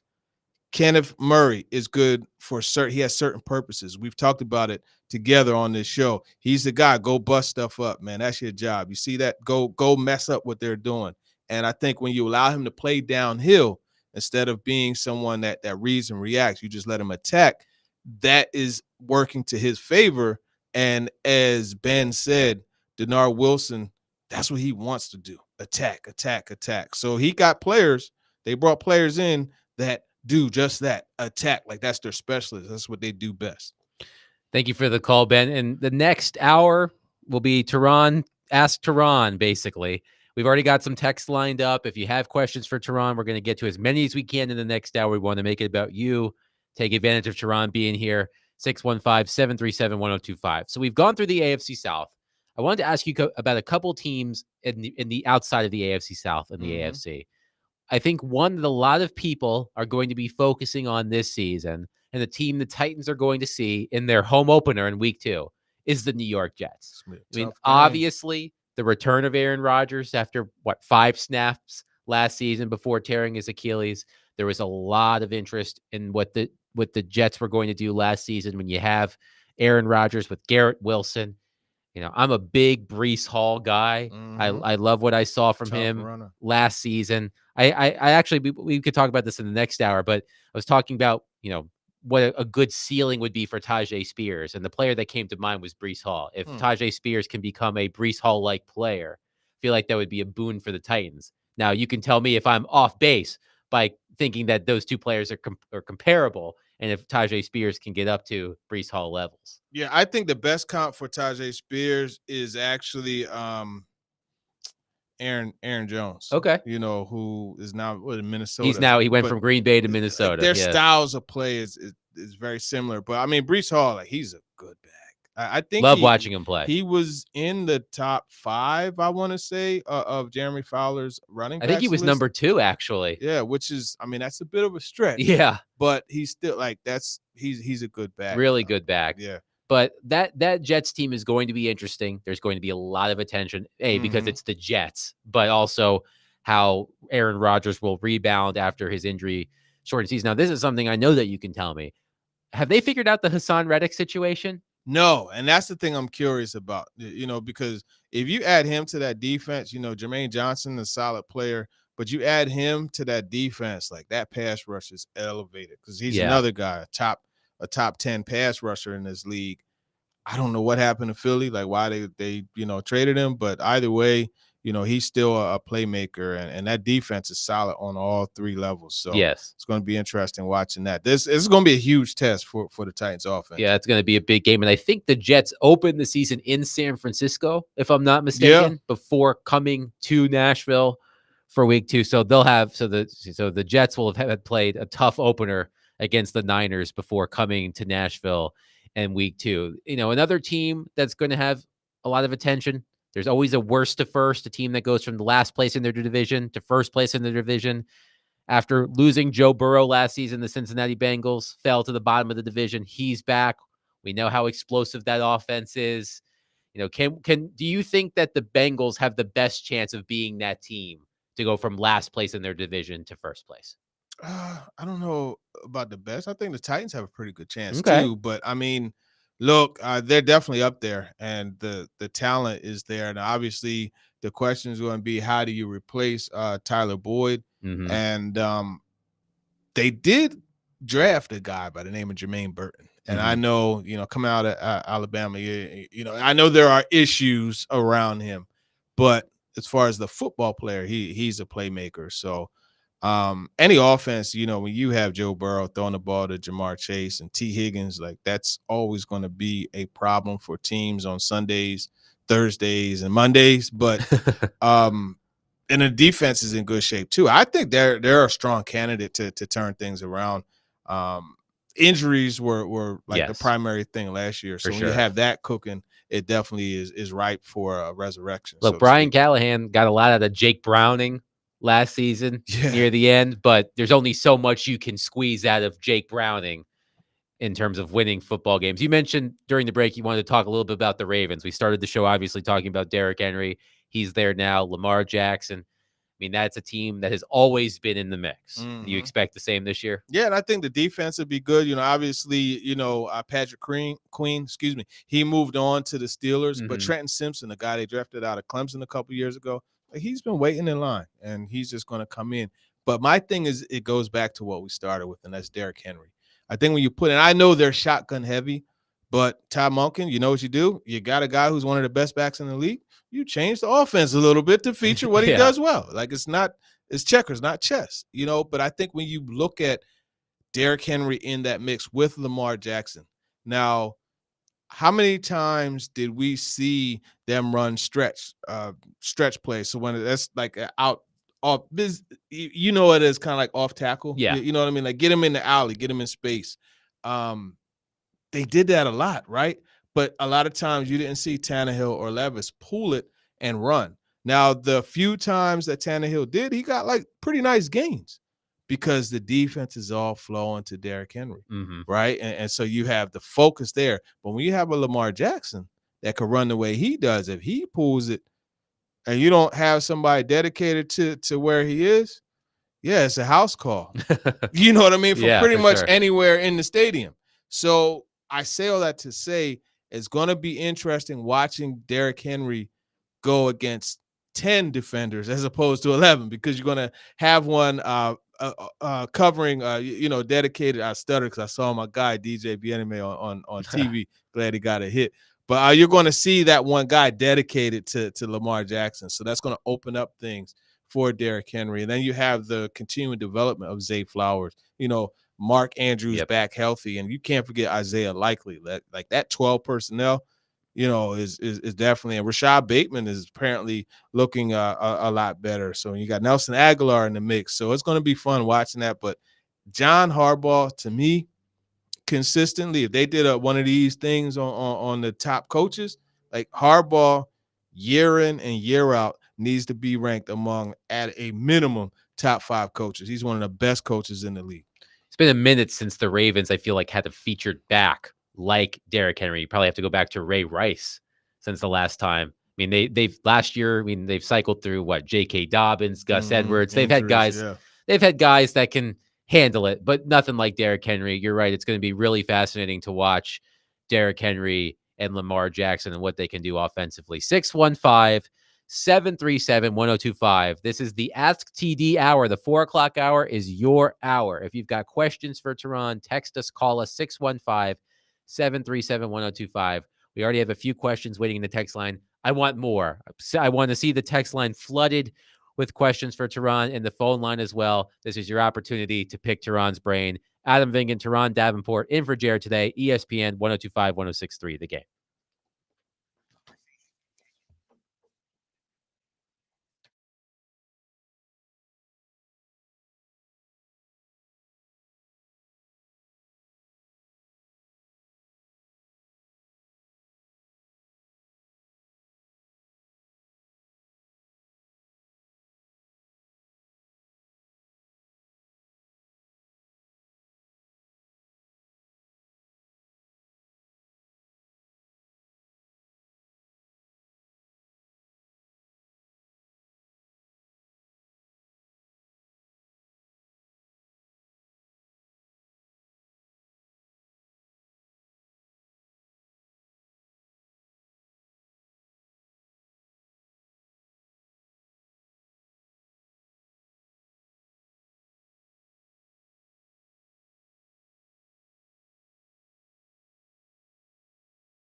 Stillman and Company on ESPN 1025, 1063, The Game.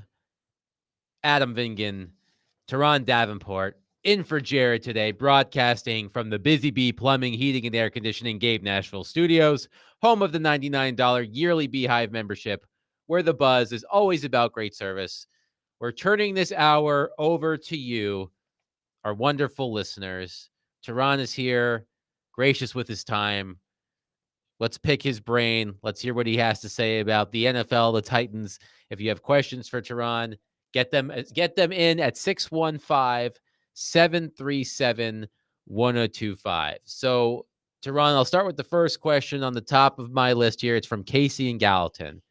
He goes, question for Teron. Why do you think Ryan Tannehill has not been picked up yet? I think he was a very good quarterback when he was playing behind a good offensive line. He was playing behind a good offensive line. There was a period in there for some reason. And since he's not under contract now, I feel like his asking price would be much less than he was making here. So, yeah, that is an interesting point. I figured that Tannehill would have had a job by now. Jake Lyman and I the other day were talking about if Tannehill will be this year's Joe Flacco, the guy who's on the couch where the team that's desperate for a quarterback calls him in and they can get competent quarterback play right off the couch. But what is your read on the Ryan Tannehill situation? Yeah, I think that's probably the best way to categorize him. Look, Ryan Tannehill, he completed 2 $100 million contracts. Yeah. Well, he didn't complete the first one, but he saw the bulk of it. So I think when you look at him, he's made a lot of money. He bounced back after things went off track in Miami, and comeback player of the year, right? He won a couple years ago, 3 years ago. So you have that. I just think he's waiting for the right opportunity.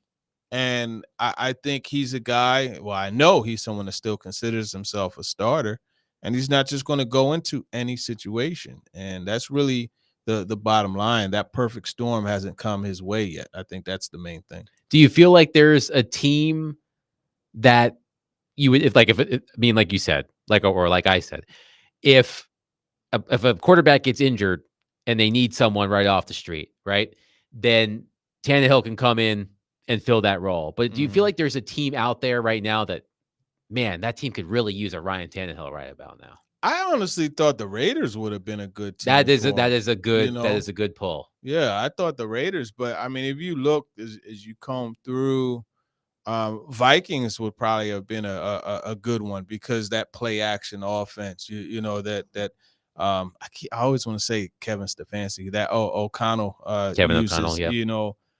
Those are two places. And then you look what you have. Like, you got Aaron Jones in the backfield, you got a solid back, but the receivers, Addison, right? And obviously Jets, Justin Jefferson, like, you're in good shape there. We have Andrew. Hey, folks, this is Big Joe in the Game Summer Ticket Tour presented. Oh, I don't know what that was. Big Joe, by the way, in Madison at the Yazoo Brewing Company at 900 River Bluff Drive in Madison from 4 to 6. So go there for the Game Summer Ticket Tour. We got an impromptu Big Joe appearance there. But Andrew is on the line with a question for TD. Aaron, go ahead. How have experienced receivers like Calvin Ridley and DeAndre Hopkins help Will Levis? How will experienced receivers like Calvin Ridley and DeAndre Hopkins help Will Levis? Okay, I think that's a good Thanks, question, Andrew, and that's one of the big questions heading into training camp. I think when you have those types of guys, they are proven playmakers, and you look at how Hopkins helped Levis last year, whereas when he was in trouble, he knew where he was going to go with the football, and he knew a guy like Hopkins is going to come up with the ball. He's one of those guys, you don't have 50-50 with him. It's like 80-20, 70-30, right? And he has the ability, and he did it a few times, like turn into a defender. And sometimes you got to get the pass breakup, when you can't get the catch. And that's what he had to do, on some would-be interceptions. So, and then having a guy like Ridley, the thing that I think he helps the most is how open he's able to get. This guy in person, you can't really appreciate his quickness and suddenness until you see it in person. It is something spectacular. And I think that's going to allow him to get open and make those throws that Levis has to make a lot easier. Jason in Dover texts in. This is Jared Stillman, and I'm curious on your thoughts on the right tackle situation. Do I have to tell the right tackle story? Do you have to tell the right tackle story? Real quick, while we're on Stillman. Yes. When you said the training camp version of Stillman, I couldn't stop smiling. Yes. Because I kept picturing one of the things that he always does is he goes and he stands behind the goalpost when they kick field goals. Yes. And like if it's good, he'll put his hands up, and he looks just like Winnie the Pooh because you see his little belly when he lifts his hands up and his shirt. It's Winnie the Pooh, man. Oh, It man. is hilarious, man. And that's all I thought of. So I couldn't stop laughing and smiling when you said training camp, Jared. No, that's funny. But really, the right tackle situation, what are your thoughts entering training camp on that very important position? Look, it's a battle right now, primarily consisting of Jalen Duncan and Nicholas Petit-Frere. So that's where it is. But John Ojukwu, I mean, he took the significant reps while those guys weren't available in OTAs and minicamp. So I think it's going to be between those three. I will keep an eye on the right guard situation because Dylan Radins was told from the jump that he's a guard. But if that right tackle thing doesn't go right, I could see them moving him back out to right tackle, which would be an injustice for Radins because he trained specifically for guard. But it is what it is. Brian on the text line says, TD, and I'll reference this article. He says, TD, there was an article the other day, might have heard it about it on this program, saying the reason the Titans will finish in last in the AFC South is because Levis and the offensive line are a year away. Do you think that's true? And he's referring to an article Jake and I referenced on CBSSports.com where they predicted the last place teams in each division. And this was the key segment that the texter is referring to. Quote, however, the offensive line and Levis are probably a year or two away from being a strong challenge to the rest of the division, especially since the Texans, Colts, and Jaguars all have potent pass rush units that are primed to overwhelm a developing offensive line and quarterback. I think that offensive line, and that's why it's so important that they get this right tackle situation figured out quickly and the right guard situation for that matter. If you give them time to gel together, like that left side, that center to left side, like that's strong. Yes. Looks so like I it. think that could carry the offensive line. And as for Levis, look, man, Levis, in my opinion, I am predicting that he will be the first 4K passer in Titans history, not Titans Oilers, but Titans history. So that lets you know where I stand with him. I think this offense, I think his progression. In fact, we had Rob Williams, his QB coach from QB Motion. We had him on talking with TD this week. So check that out. Went into detail. But I think Levis is primed for a solid season. By the way, the over-under, we went through this yesterday on the ESPN bet. The over-under on passing yards for Levis was 3,450.5. And the passing touchdowns over-under was 19.5. So you take the over on the passing yards. Yeah. What about on the touchdowns? 19.5. Let's see. 8.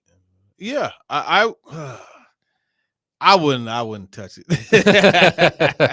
Fair enough. 615-737-1025. Plenty of text rolling in. You can also call on our phone line driven by WilsonCountyHyundai.com. We'll continue the conversation with Ask TD next.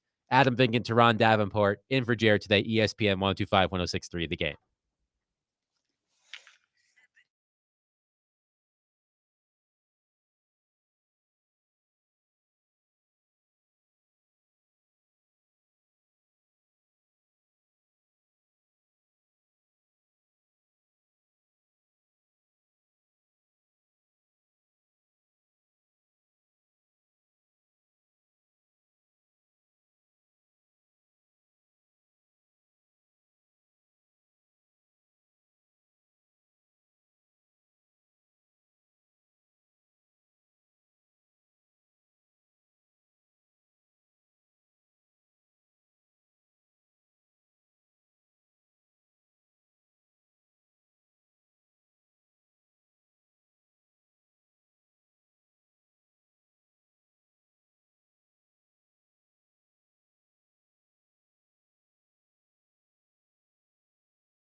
Stillman and Company on ESPN 102.5, 106.3 The Game. Adam Vingan, Teron Davenport, Connor Newt. If you're listening at Yazoo Brewing Company, 900 River Bluff Drive in Madison, that's the place to be from 4 to 6. Big Joe Dubin out there right now giving away tickets to upcoming concerts in Nashville, including Def Leppard, Bush, Train, Dierks Bentley, and more. This is week 1 of 4 big ticket giveaways. I believe next week, Big Joe will be out in Murfreesboro for the summer ticket tour. So if you can't get out to Madison between now and 6 o'clock, you can go next week to Murfreesboro. So we're going to continue the conversation. We've got plenty of texts. By the way, let's see here. Jeremy in Mount Juliet says he's with you, TD. Will Levis, 4,000 yards. He's with you on that one. Let's stick with another Levis question from Robert in Spring Hill. His question for you, Teron, is if you had to pick today that in the next 10 years, we look back at Will Levis, would you say 1, he was a bust, 2, he was another Ryan Tannehill type, or 3, he is one of the top 5 elite quarterbacks in the league? Which one would you pick? I would lean more towards 2, a Ryan Tannehill type, because like that's a little more general, right? Ryan Tannehill was at one point like in that, not the top 10, but like hovering around that. You look at that 2021 year, so I would say that for Levis, and I'm saying that not on the negative side. I'm saying it on the peak of Ryan Tannehill. Chris in Nashville says Titans 11 wins. Hot take. The over/under for them, by the way, on the ESPN bet is 6.5 wins. And I said hit that over. Yeah, I would too. I think 11. That's that Fireball whiskey hot take level. I can't go there. I can't go there right now. I actually might have said the under on the win, so maybe I'm flip-flopping. Who knows? But Teron says hit the over. I would suggest you hit the over. We have. I did say last year and was wrong. As somebody pointed out on. What did you say last year? I had said hit the over, but a lot of things went wrong. Yeah. Who's to say Ryan Tannehill was going to get hurt? An unnamed texter asks if you think DeAndre Hopkins will get extended. It's time to start asking those questions. So I'm going to start digging into that. As of right now, I don't think so. But who knows how this year goes? I'm going to dig into that and ask about that. I don't think so. All right, let's see here. We did have a good text. Okay, here from Randy. Randy says Brian Callahan has suggested he'll play starters for some period of time during preseason games.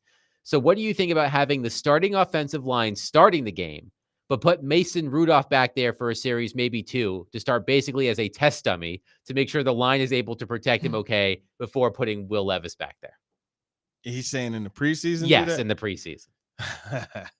No, I mean you could manage things up front with the play calling too, and that's something that they had to do in the past. With Joe Burrow, Callahan is used to having to do that. You could call it conservatively to the point where you're not setting him up to be hit. So no, I think you need to have Levis out there for the times that you have the ones. Josh from Columbia texted in, do you think the rest of the league is sleeping on Will Levis? On the Pat McAfee show today, when they were speaking about the quarterbacks in the AFC South, Peyton Manning mentioned Will first and seemed to have a very high opinion. He spoke very lacklusterly. I don't think that's a word, but we'll go with it. He spoke very lacklusterly about Anthony Richardson. Thanks, from Josh in Columbia. Interesting. Well, Peyton had both of those guys at the Manning camp, but then they had another event that they did with the guys leading up to the draft. And he had them both. I don't think Levis is being underrated or overrated. I think he's getting the right attention that he deserves.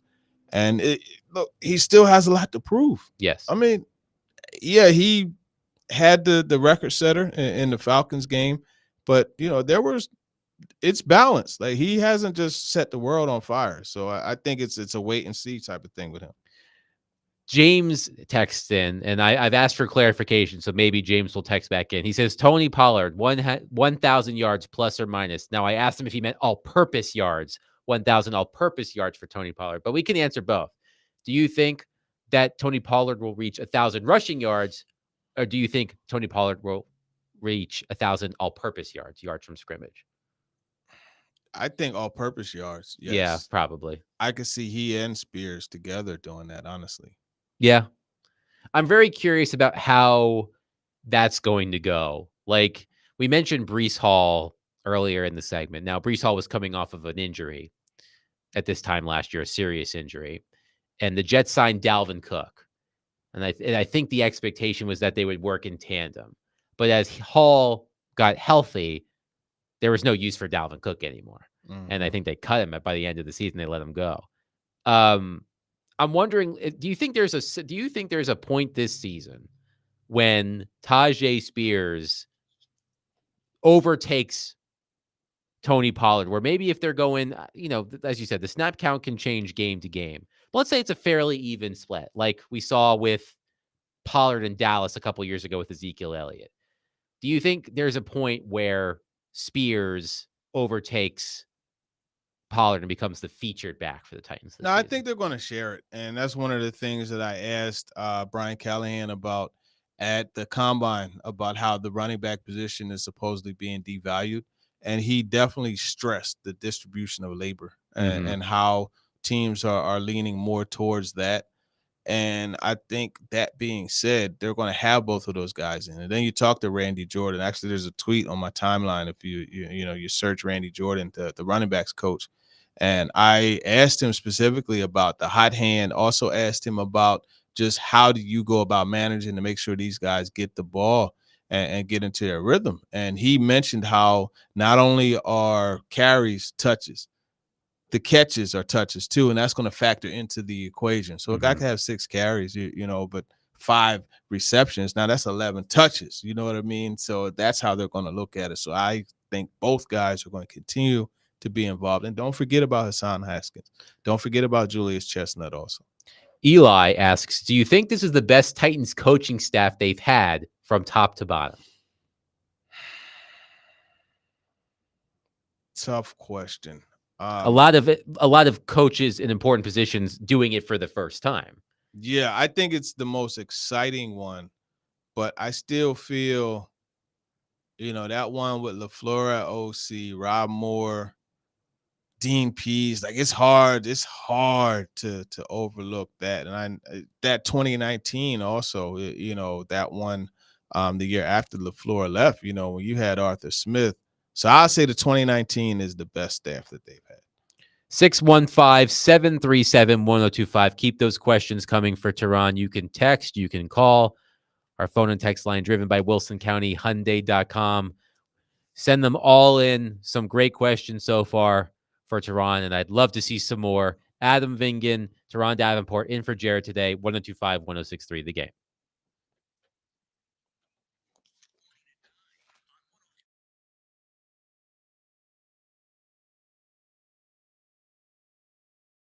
All right, here to tell you about Window Nation. I am thinking about changing out some of the windows at my home. There is only one company that I am considering using to change out those windows, and it is Window Nation. Why? Because not only does Window Nation sell some of the most energy efficient windows that you can buy, but they were recently ranked high on Forbes' list of best window installation companies. Plus, when I brought them out to my house last time, asked them what windows I needed replacing, they said, no, you don't need to replace your windows. And I thought, what? That's how I know I can trust them.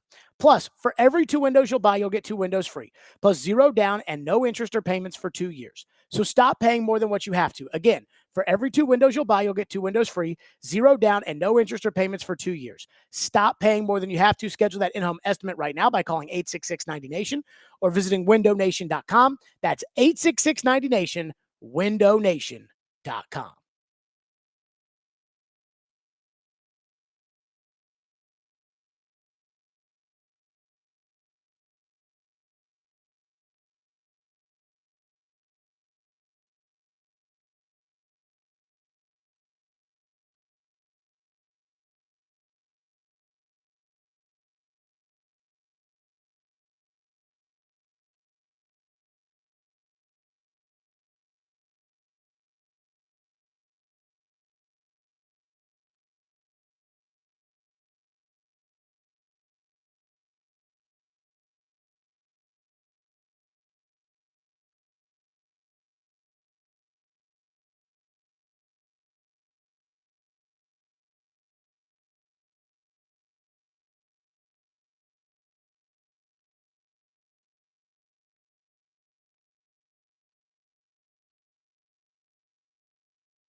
Stillman and Company, ESPN 1025, The Game. Adam Vingan, Teron Davenport, in for Jared today.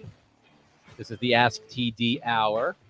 So that's what you need to do. You need to ask TD. We've got plenty of questions. I'm encouraging more. 615-737-1025.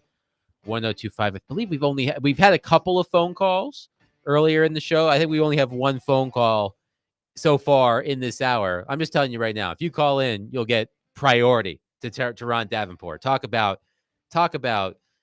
the amenity there. Priority access to Teron Davenport. So if you call in, we'll make sure to get to you as well. I also have the text line as well. So William from Antioch asks you, Teron, if you compared Calvin Ridley's first 3 years up against Jamar Chase's, how close are the numbers? Calvin Ridley had a decent start to his career, yes? Yeah, Calvin Ridley did have a decent start to his career, but I mean, Jamar Chase, what he's done as far as the yards, I think he has a 1,500-yard season, if I'm not mistaken. Anytime you could put that in your resume, I think what he's done is different. Now, literally no one has had as good of a start as Justin Jefferson has had, but I mean, Chase to Ridley, I mean, listen, Chase is he's better. But so Ridley in 2020 with the Falcons had 1,374 yards and 9 touchdowns. He had 10 touchdowns in his rookie season. Yeah. I mean, Ridley, look, man, you talk about running routes and just the craftsmanship of it. Yeah, he's right up there with Devontae Adams, with Justin Jefferson, with Stephon Diggs. He's one of the tops from that perspective. Michael from Missouri asks, I worry about depth for this team, especially at edge rusher and safety. At safety, are there players available other than Simmons, Diggs, etc., since everyone has talked about them so much, who can fill a role here or step in if someone gets hurt? Is there anybody who can play some snaps to let Landry and Key rest for a few plays or a series? Yeah, I think if you look at guys, edge defenders, Carl Lawson is a name to consider. But I went through a roster projection yesterday. I'm kind of scrambling to find that right now. But when I did that, I could have easily put in 6 edge defenders, So I don't know that depth is a huge issue. It's unproven, right? Caleb Murphy is a guy that is very intriguing. You got Thomas Rush, the Michigan guy they drafted, Jalen Harrell. These are 3 guys that could go in addition to Arden Key, Landry, and of course Rashad Reba. Joey from Bellevue has a question about a player we actually mentioned in the previous hour as we were previewing the AFC.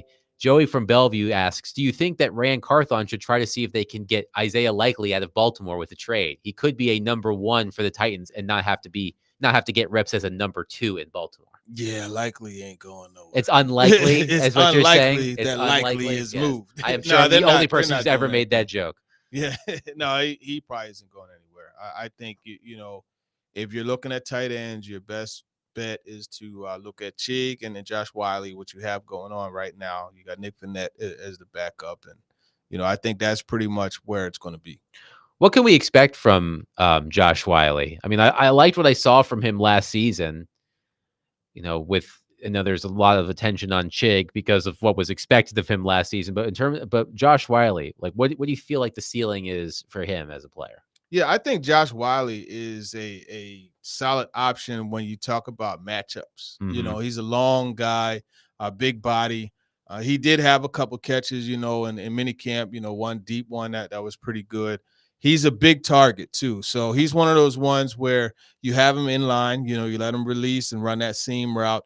You also can line him up on the outside and run slants and back shoulder stuff with him there. He's a versatile option. And I wouldn't be surprised to see, some 12 personnel, he and Chig on the field, but not true 12 personnel where you got both guys like ace formation, both guys bookending the tackles. I could see having Wiley in line and then you motion Chig as a fullback or wide back, H back rather, and use them in that way. Chris texts in, when the Titans win the Super Bowl this year, will we finally get respect from the national media? Chris from Dixon. Now, let me ask you this question as a member of the media. As someone who reports on the Titans on a daily basis. as someone who is a sports writer but does not report on the Titans, and I experienced this as well when I reported on the Nashville Predators. I feel like people in Nashville feel like their teams do not get the praise or whatever you want to call it that their teams deserve. Now, I can speak from a Predators perspective.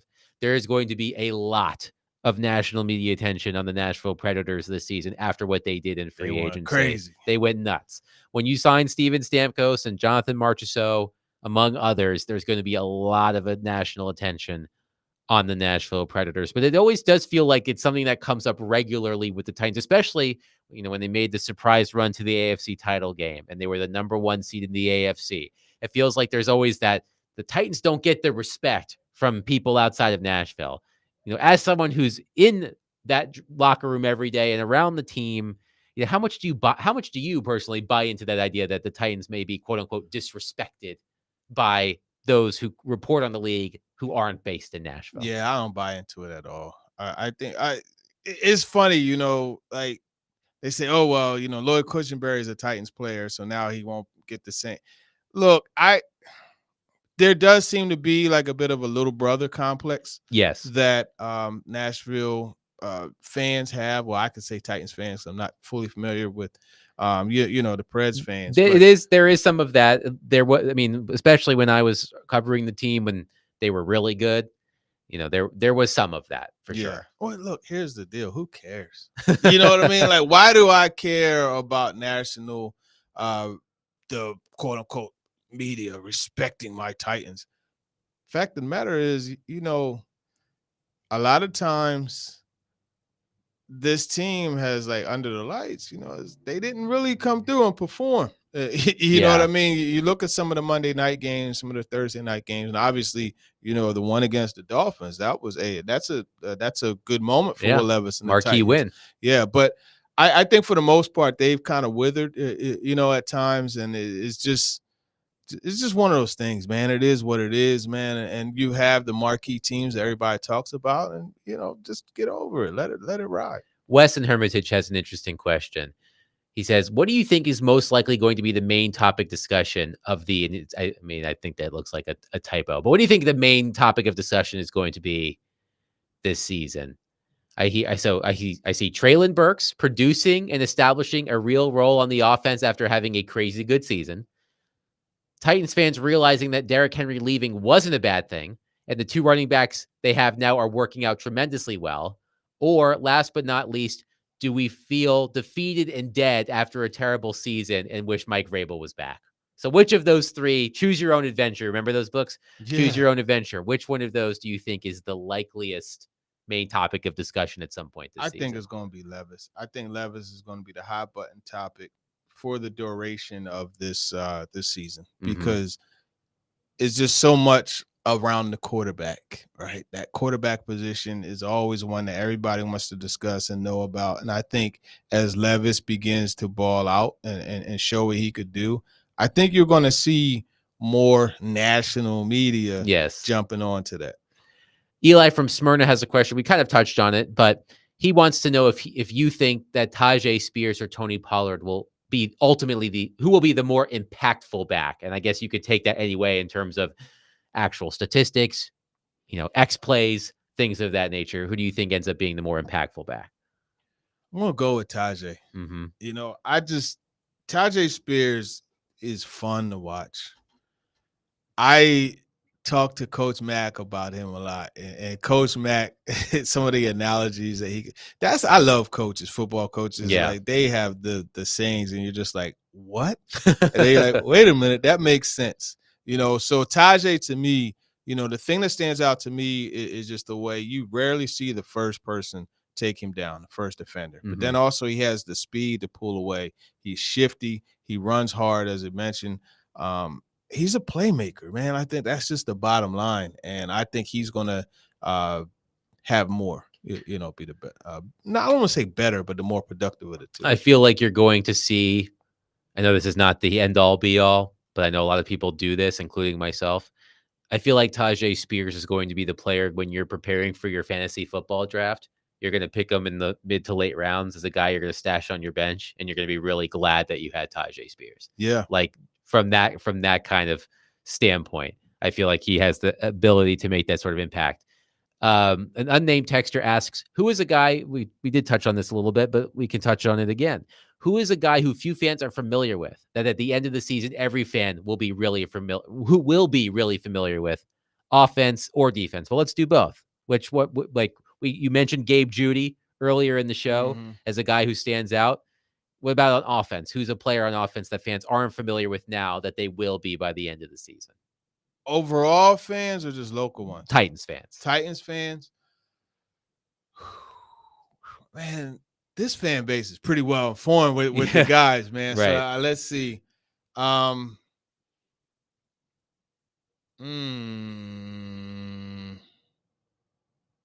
going to say they're going to be informed about Hassan Haskins. Okay.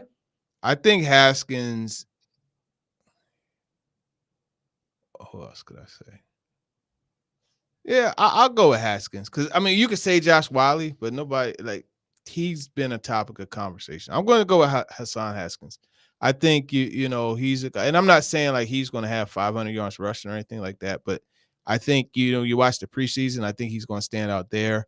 I like what he's able to do as far as pass pro, third down back, catching the ball out the backfield, and being their short yardage back. As a matter of fact, he could be the guy. That Gus Edwards, to the Ravens, the guy you bring in, that David Montgomery, you know what I mean? The guy you bring in those short yarders and just racks up. Jamal, what's his name? He's on your team now. Jamal Williams. Jamal Williams, yes. like that type of back. I'm a Saints fan. Yeah. Jamal Williams, didn't he lead the NFL in touchdowns 2 years ago? He certainly did. Yes. Did not have the same impact, but then again, not very many players had that impact for the Saints last year. Mo wants to know who you think has that dog mentality on the Titans because they need that. Man. Who leads the dog mentality power rankings for Teron Davenport? Is it Jamal Adams? I mean, he's up there, right? He's got to be up there immediately. He has it, but I can't put him there yet because I haven't seen it personally. That's true. And that's another reason why I don't put Snead in there.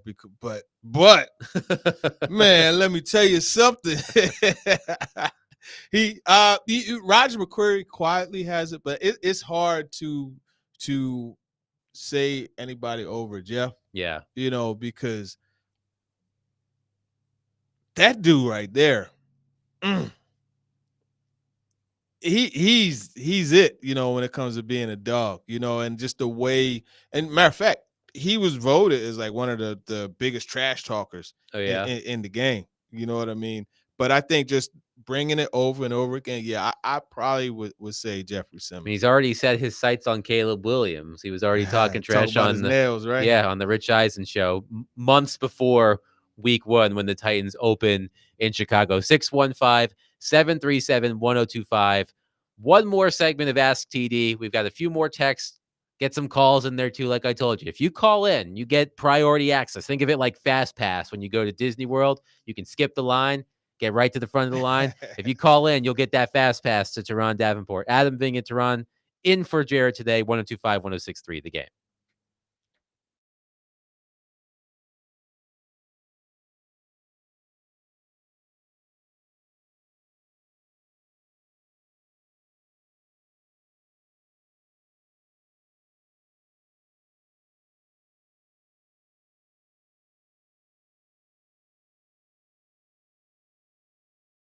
Hey, folks, Big Joe checking in once again. We're live this afternoon over at Yazoo Brewing Company in Madison and giving away all kind of tickets.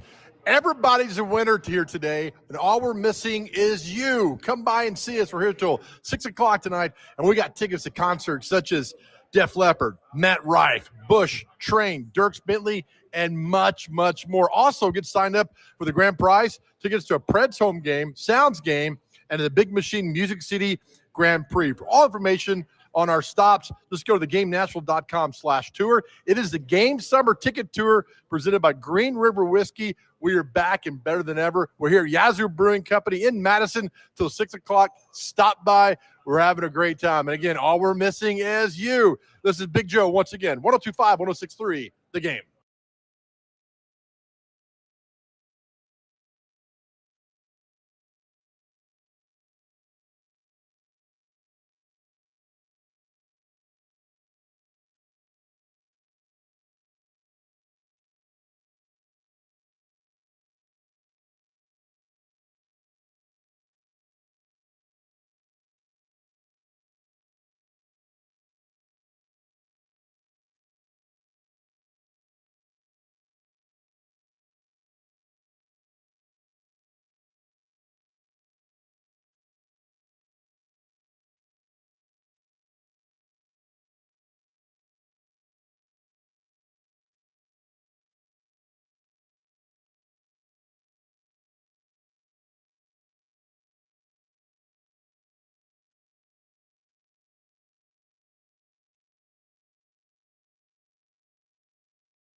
Connor bringing us back with a little misery business support local music, Paramore.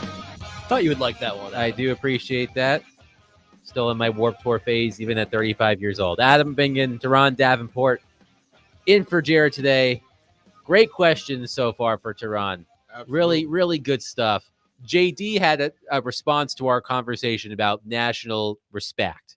He says, the Preds are a premier organization, top to bottom in a tough division. The Titans are mediocre in the league's worst division. It's like comparing apples to oranges. Now, my point was when it comes to, fans in Nashville talking about respect and getting respect from outlets outside of Nashville. I mean, I think it's a market thing. Nashville in the grand scheme of professional sports is a smaller market, and sometimes it's harder to get the attention from, we were talking about, ESPN, or when it comes to hockey, Sportsnet or TSN or, NFL Network, things like that. And I think, as Teron said, winning solves everything. I mean, if Will Levis balls out to start the season, there could be plenty of people talking about the Titans. There could be plenty of people coming to Nashville to talk to Will Levis and get the vibe around the Titans. Same thing with the Predators. I mean, I experienced it firsthand. That season, the 2016-17 season that people remember so fondly. I mean, there was the tension obviously at the start because PK Subban came in, and a lot of people were very interested in PK Subban being a member of the Nashville Predators. But the team struggled and the attention dissipated. Right. And then they got to the playoffs. They swept the Blackhawks. People started paying attention to the Predators again. I mean, at the end of the day, the Titans are how many? What are they? They were 6-11 last year, correct? So they're 6-18 in their past 24 games.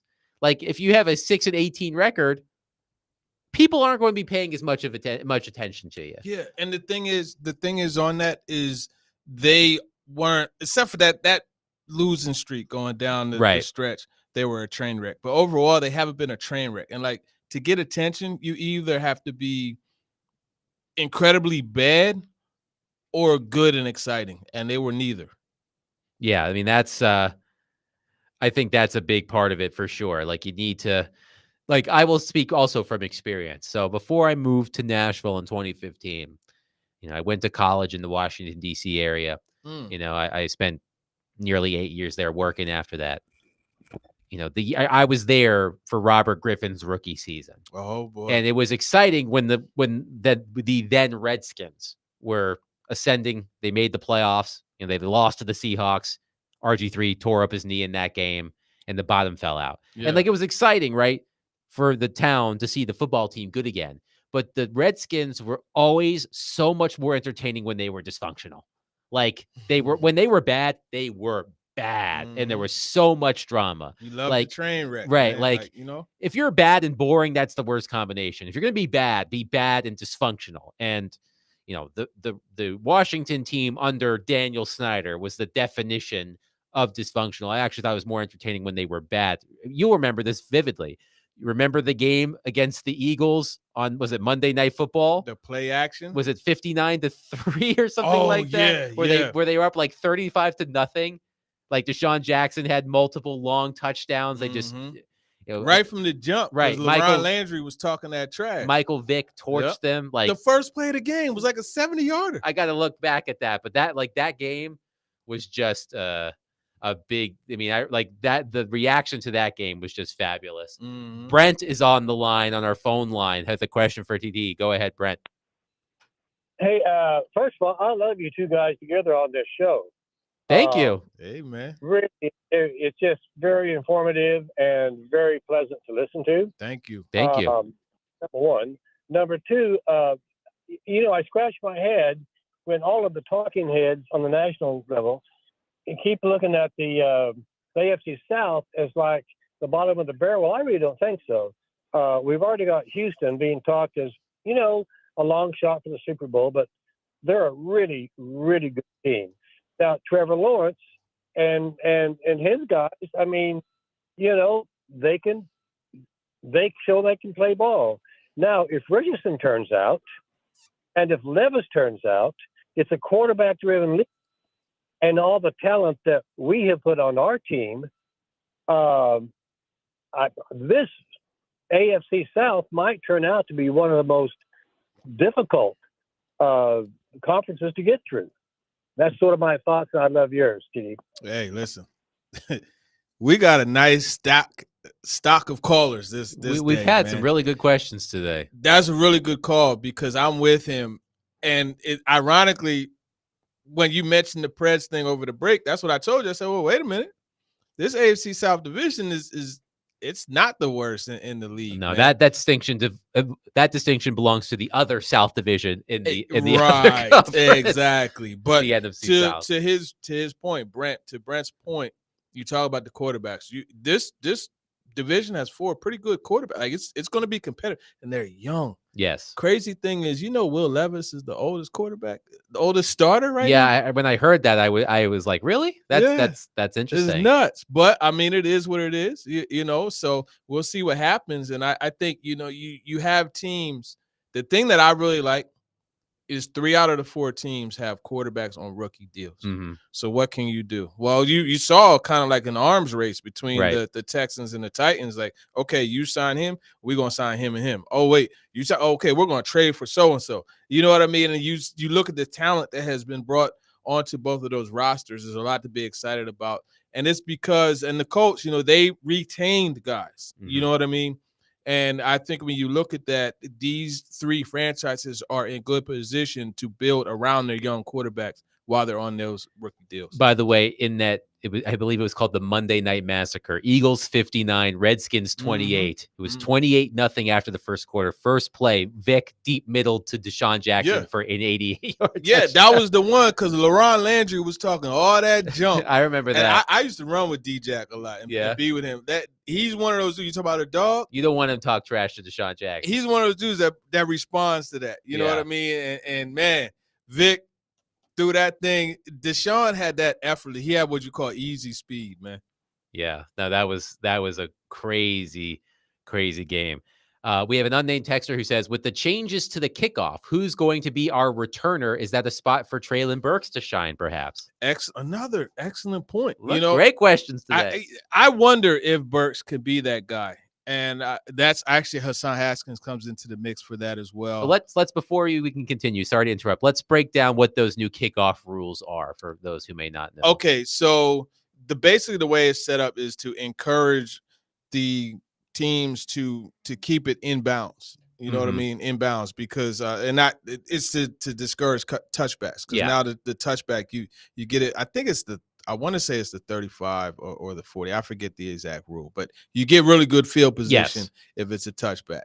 So, but if it bounces and rolls out, it's a little bit less field position. So essentially what's happening is the kickoff, because they're more likely to have returns, it's being viewed as another offensive play. Mm-hmm. And so when you have another offensive play, like, you can naturally feel more comfortable getting your guys a la Treylon Burks out there for that snap and for that opportunity to make something happen. So I think Burks could be a definite candidate, and that's another way to get him in the mix and him get a couple of those nice games that way and get that confidence going again too. And by the way, I don't know if you saw Treylon Burks' IG. I did not, but I think Jake mentioned it yesterday. He's looking jacked. I don't know if he been training with Lou Ferrigno or something. I mean, he looked like the Incredible Hulk, man. There's it's crazy for Treylon. No off season. No off season. I gotta check this out. After during the break. But Jake mentioned it yesterday. Said he was looking crazy. Big. One unnamed texter asks, "Who are we most excited about seeing play in the preseason?" For me, and I think it's a player that's going to have a lot of attention on him in training camp, it's Devondre Sweat. Hey, we're sharing the brain. Yeah, I mean, that is an important position to bring that defensive line, that pass rush together. You spend a premium pick on him. I know that I feel like the draft analysts were mixed on the pick where they picked him, but I know there will be a lot of attention on him. I want to see him show out in the preseason. Yeah, sure. I do too. I just look. I would like to see him be able to silence the doubters. Mm-hmm. I always and it's cliche to say it, but like, the underdogs, the guys who, have a lot to prove, I always want to see them prove it. And it's very clear that he has a lot to prove. People are calling him a bust already. The man didn't even take a snap in a preseason game, let Tough alone a crowd. regular season. You got the questions about his weight, his off the field stuff. I want to see him go out and ball out. And I think, it could be a really good story.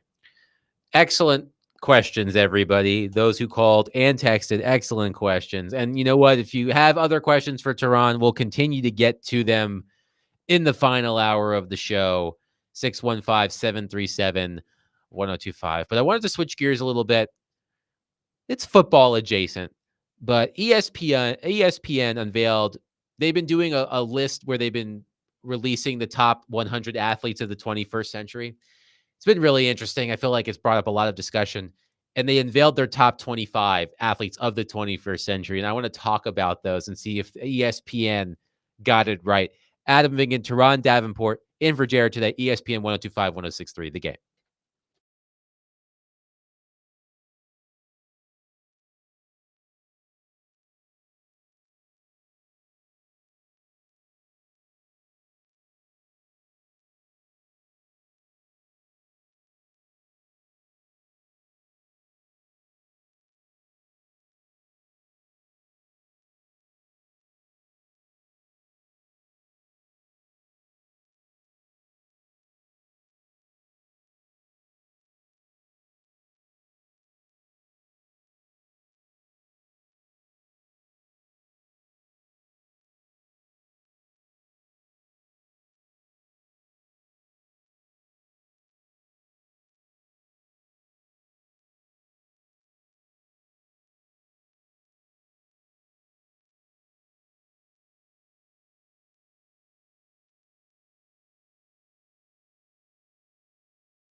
Stillman and Company, ESPN 1025, 1063, The Game.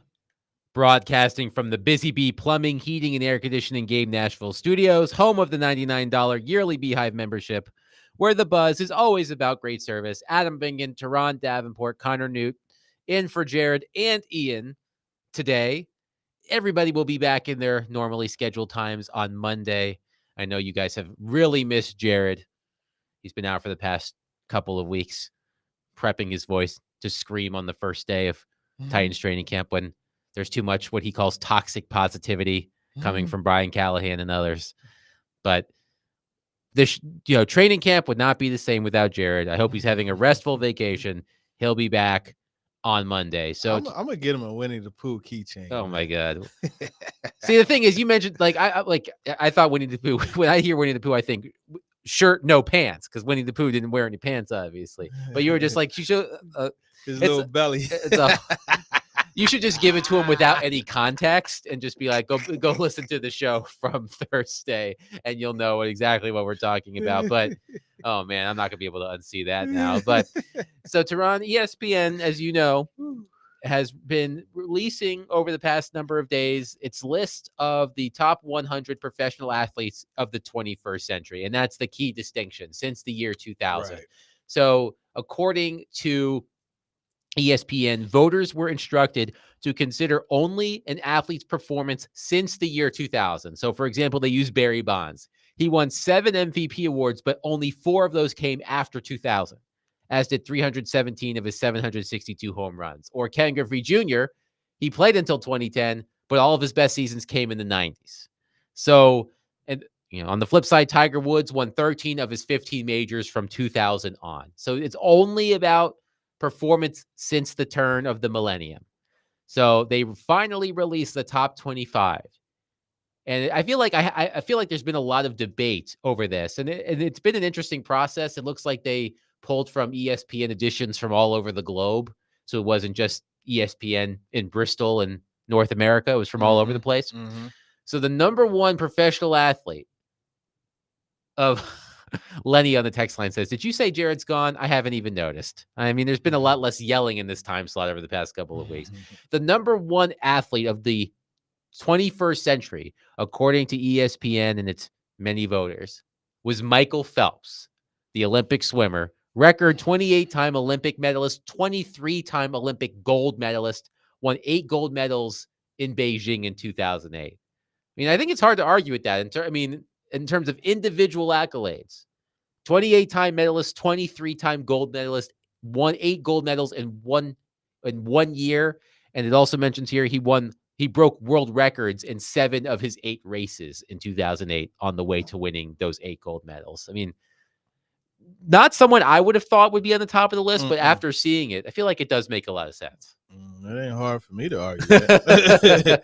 Hey, listen, Serena Williams tops that. She's number 2 on the list, by the way. Correct. 23 titles.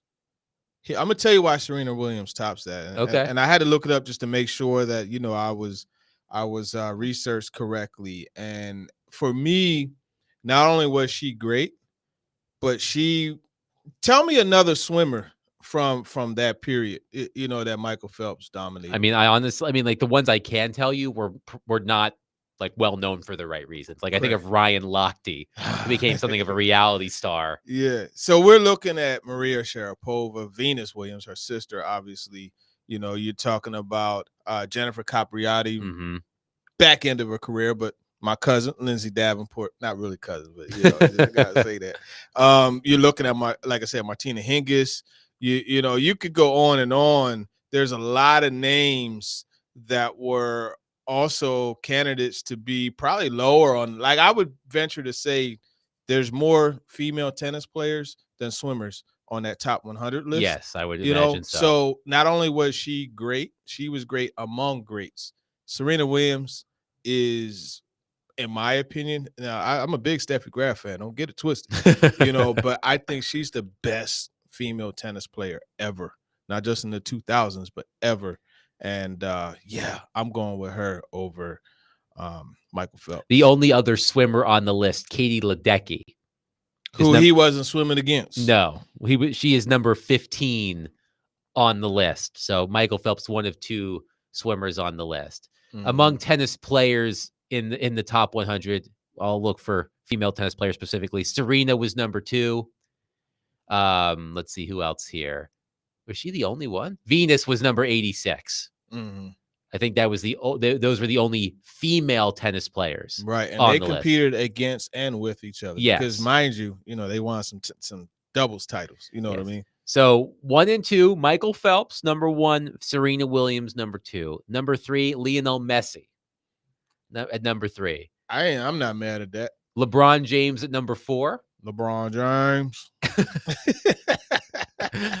You gotta have fun, man. And Tom Brady, number 5. Listen, that's your top 5. I'm not mad at it. I'm not mad. I mean, you could shift it around a little bit. I think Brady, what he's been able to do, like, I don't know. Like, I've never been in the presence of LeBron James or Messi or, but I tell you, like, being in the presence of Brady. Yeah. It's like, I'm looking like, where's the darn angel playing the harp? You know what I mean? With the music and like, just because you're just like, yo, this is literal living greatness I'm looking at. And I'm not into that idolatry thing or anything like that, but I appreciate greatness. And being in his presence was just like, dang, that's Tom Brady. No, yeah, I feel like, I mean, which year did they do the Titans do the joint practices with he was with the Bucks or with the Patriots? He was with the Bucks. That was Caleb Farley's rookie year, I want to say. So that would have been 2020. Yeah. 2021. 20 no. I think it was 22. Okay.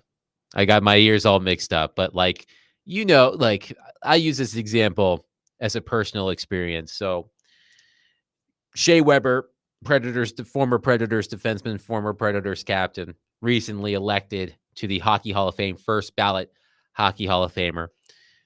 When he entered the dressing room, even if you were a reporter like me and you were talking to somebody else, you knew when Shea Weber walked into that room. You could feel it. Yeah. Like, and I feel like that's what you're talking about with Tom Brady. Yeah. Like, you just, like, when you are in the presence of Tom Brady, even if you don't see him walk into the room, but you can kind of sense he's there. And that's what all greats in any field, but especially in sports. Absolutely. So you feel it, man. So ESPN had a breakdown, which I thought was interesting, of the top 100 professional athletes by nationality. 56 Americans, 56 United States citizens or natives, United States natives, 56 Americans on the list. Five Spaniards, I believe. I want to make sure I have that right. 5 Spaniards, 4 from Canada, 4 from the Dominican Republic, 3 from Brazil, 3 from France, 3 from Japan, 67 from North America, 22 from Europe.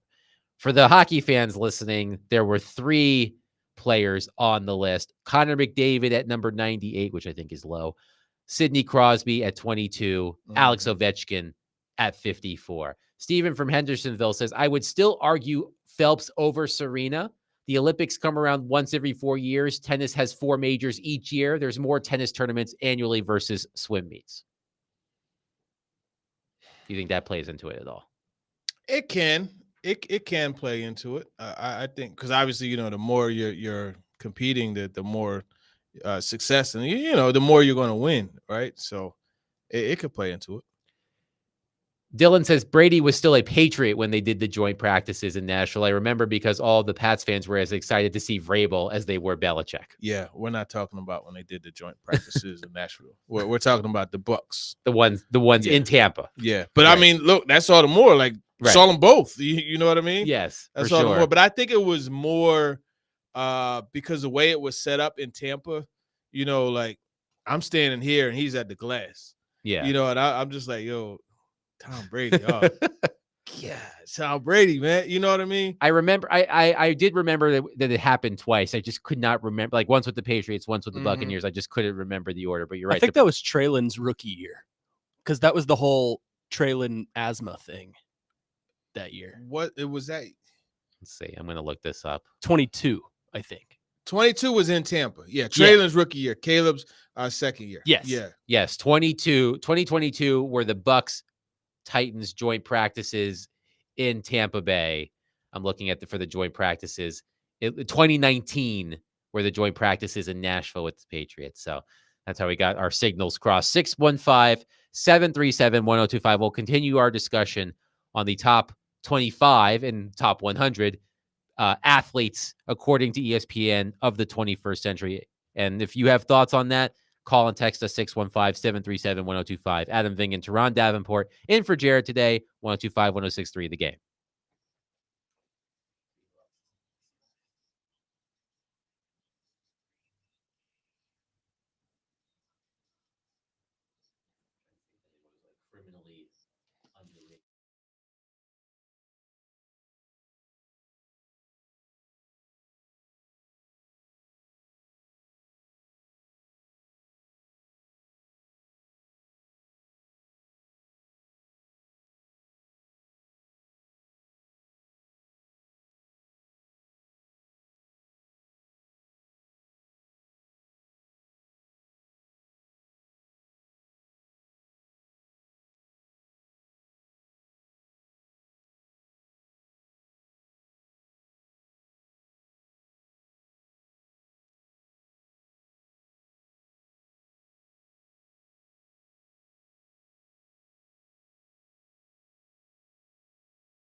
Stillman and Company, ESPN 1025, 1063 The Game. Adam Ving and Teron Davenport in for Jared today. And by the way, if you haven't already gotten out to Yazoo Brewing Company at 900 River Bluff Drive in Madison, you still have time.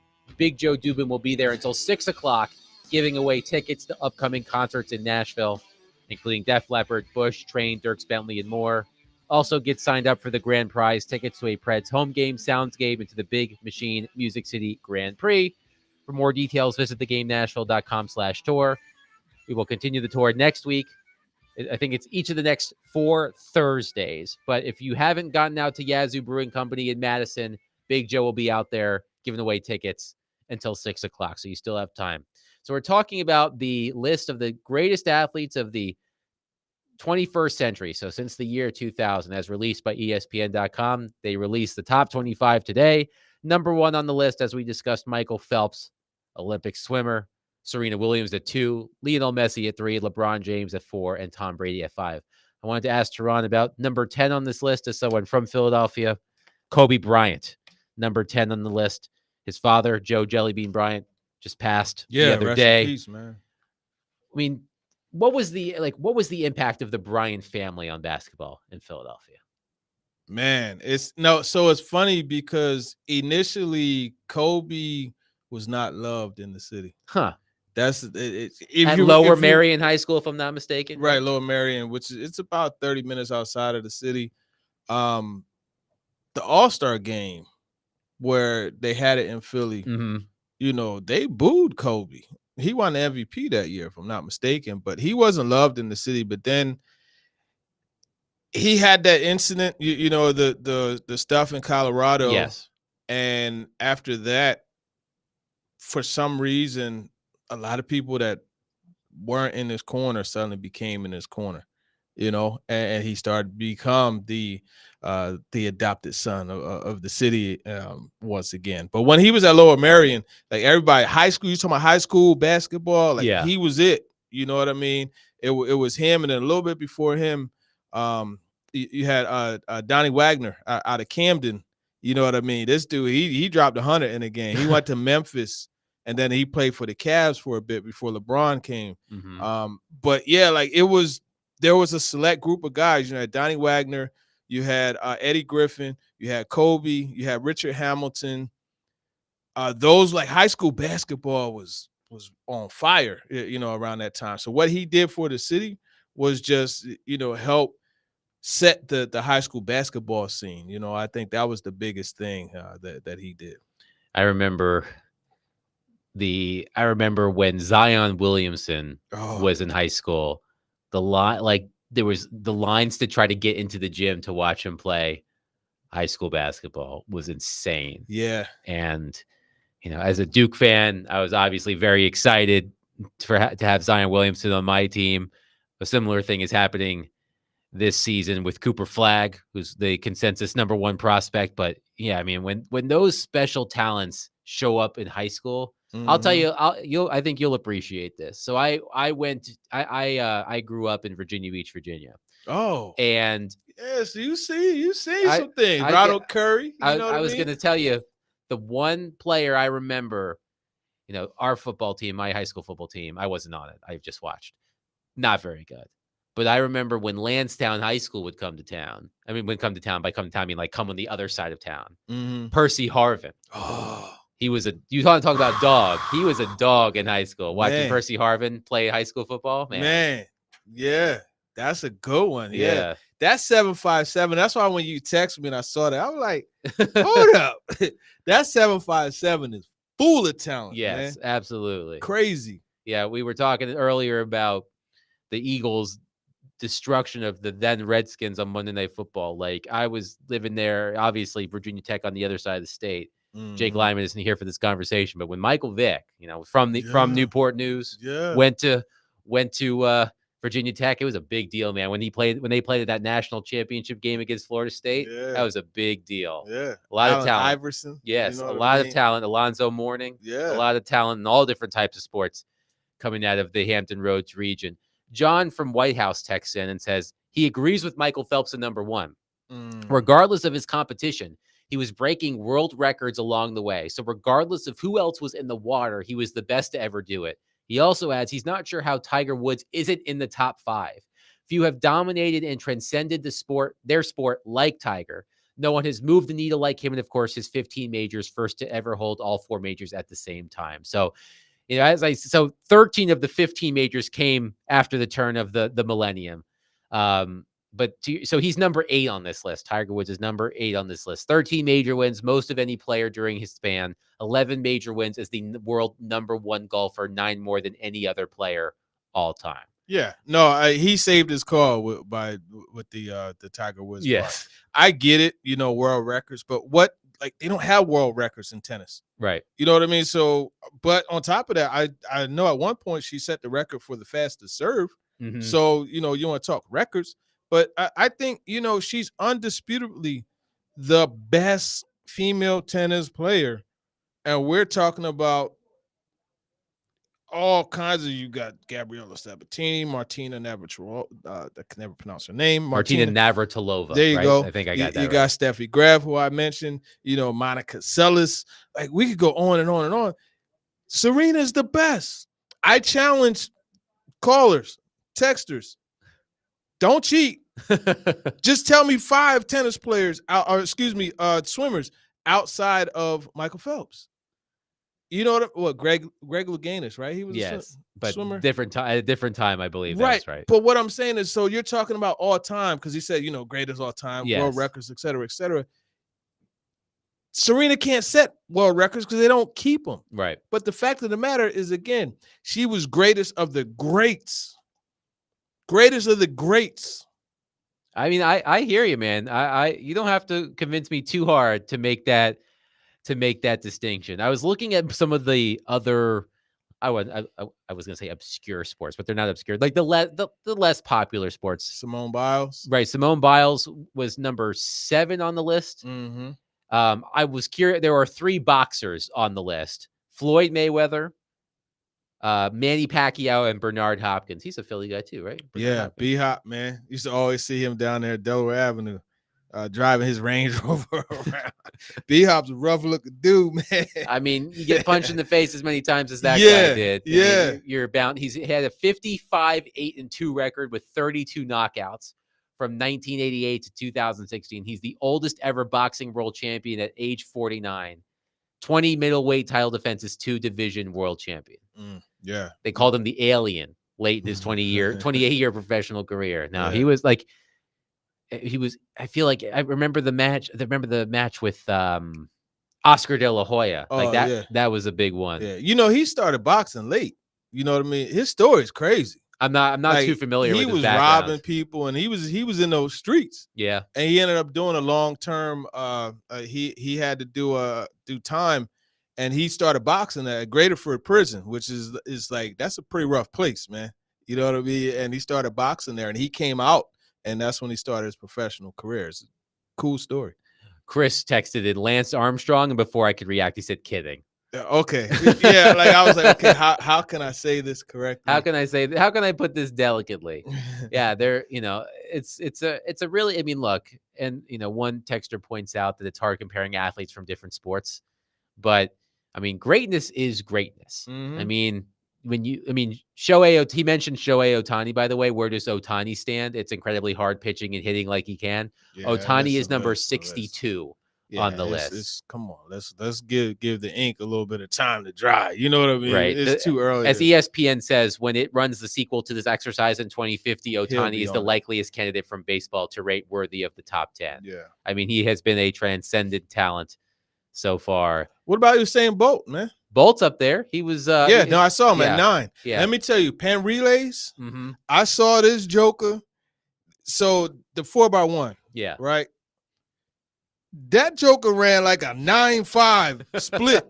And I'm sitting here looking like, dang, the speed that he has, and to be so tall, right, and long. Like usually your sprinters, your 100 meter, the 200 guys, they tend to be, a different build. But usually your sprinters, they're not that tall because they can't get that, 100 meter dash. They can't get that quick turnover. But he managed to do it, man. That dude was amazing. I like that they have him in there. Yeah, that picture of him from the Rio Olympics where he's looking back and smiling while everybody else is a blur. That's a classic photo. His 2009 world record in the 100 of 9.58 seconds still stands today. And I have a hard time imagining that it's going to be broken. 615-737-1025. Well, if you have thoughts on the list, we'll definitely get to them. But coming up next, as we've also seen on ESPN.com lately, Jeremy Fowler's lists of the top players at each position in the NFL, according to those he polled. Some Titans made the list. We're going to talk about which ones could end up on his list a year from now when he does this exercise next summer. Adam Vingan, Teron Davenport, in for Jared, 102.5, 106.3 The Game.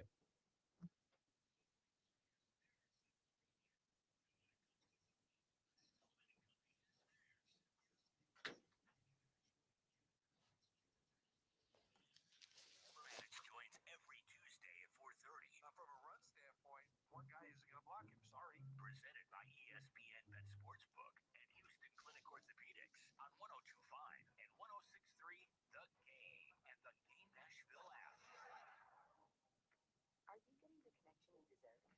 5G home internet can be spotty, and no one should rely on internet from a cell tower. Get internet for 50% less than T-Mobile 5G home internet in your first year with Xfinity. It's reliable internet with the speed you need at a great value. You'll get consistently fast speeds, even during peak hours, with 99.9% network reliability. For the internet experience you deserve, switch to Xfinity and bring on the good stuff. Now through July 25th, get 150 megabit Xfinity internet for just $30 a month for 12 months with no annual contract and equipment included. That's 50% savings over T-Mobile 5G home internet for your first year. To learn more, go to Xfinity.com, call 1-800-XFINITY, or visit a store today. Texture says they literally changed Olympic gymnastics scoring to handicap what Simone Biles was able to score and make it more competitive. 7 is crazy. That's what you get with these lists.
Stillman and Company, ESPN 1025, 1063 The Game. Adam Vingan, Teron Davenport, in for Jared, who will be back.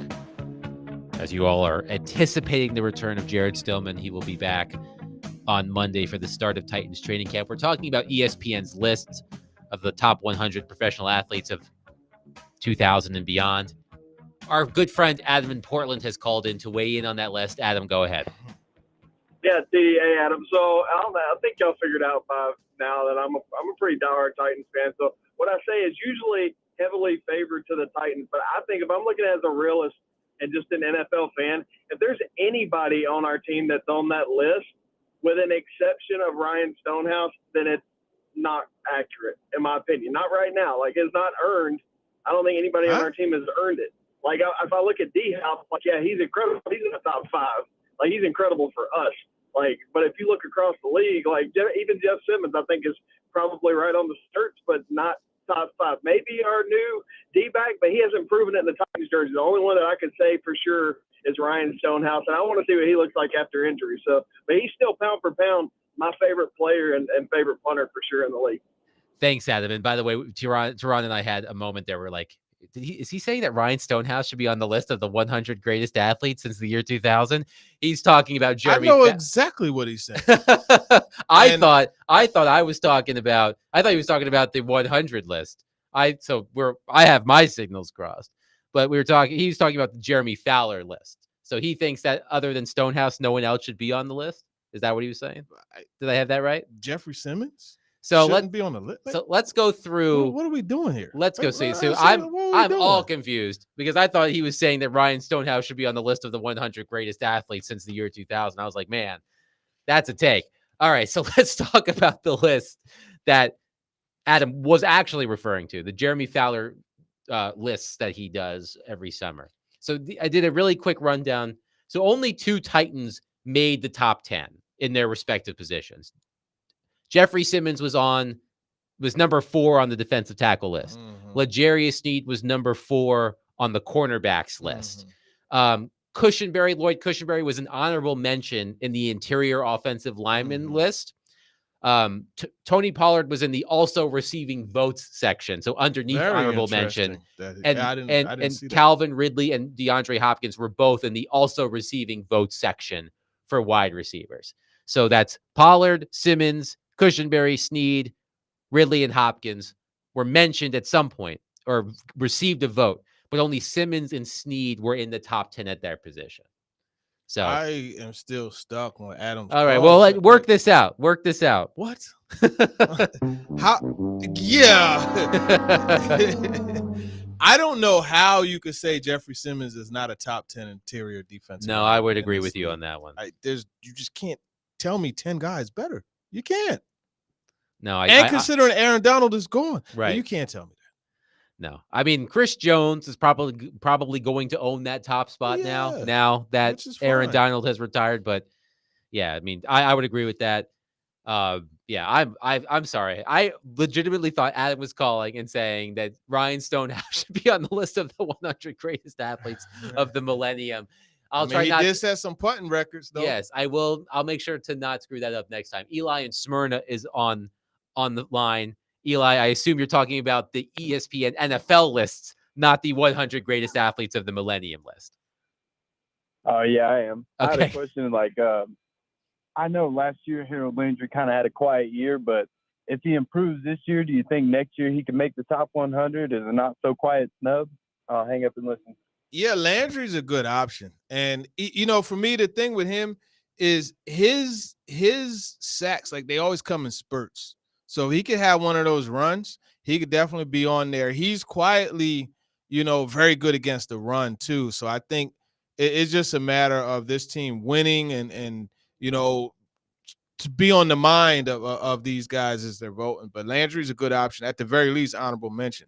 Yeah. I'm wondering.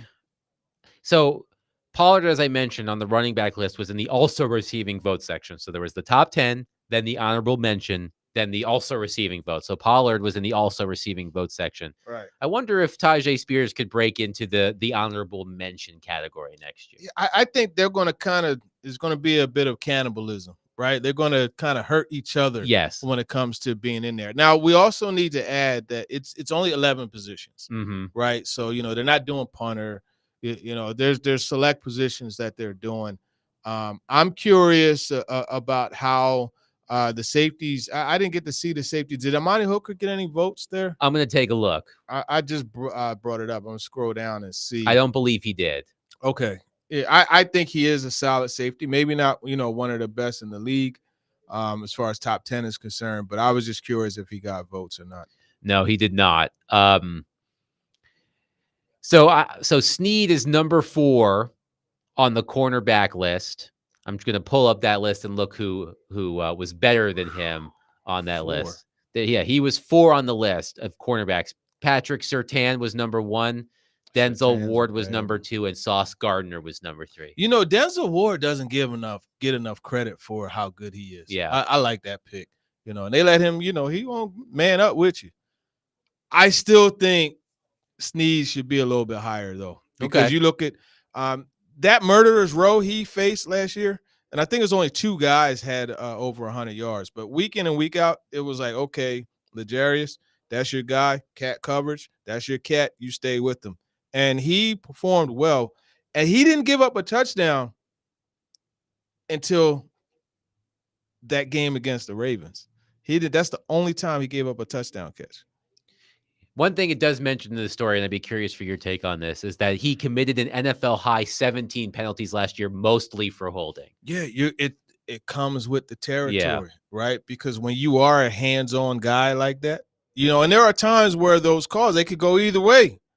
So when you're someone who is engaging in that combat down the field, there's going to be calls where you're going to draw defensive pass interference, but there's also going to be calls where you're going to draw offensive, because you're fighting with the receiver and the receiver's trying to get position and he gets penalized. And it's just, it's a gift and a curse. Look at that clip out there of when he went against Tyreek Hill. Tyreek Hill retweeted and said, he jammed me something. But then there's also a clip out there of him going one-on-one with Deebo Samuel. And Deebo Samuel coming off the line, giving him that work. He put hands on him and took him out of the play. So you're going to get that, but you kind of eat that up in exchange for literally being able to say, that's your guy, get him out of here, and having a guy have the ability to do that.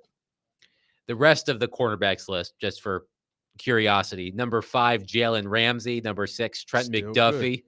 number 7, Jair Alexander; 8, Jalen Johnson; 9, Devin Witherspoon; 10, Derek Stingley Jr. Yeah, and the sauce is amazing, by the way, too. But I tell you what, my favorite corner in the league, I love Jair Alexander. I love him. He's so feisty. Yeah. So feisty. And he's one of those guys, like, after every play, he's talking to you. No matter what I love watching him play, man. Adam texted in and said his point was that Ryan Stonehouse, which I think we got the point, but we'll read it anyway. My point was that Ryan Stonehouse is our only player who deserves recognition right now for his position.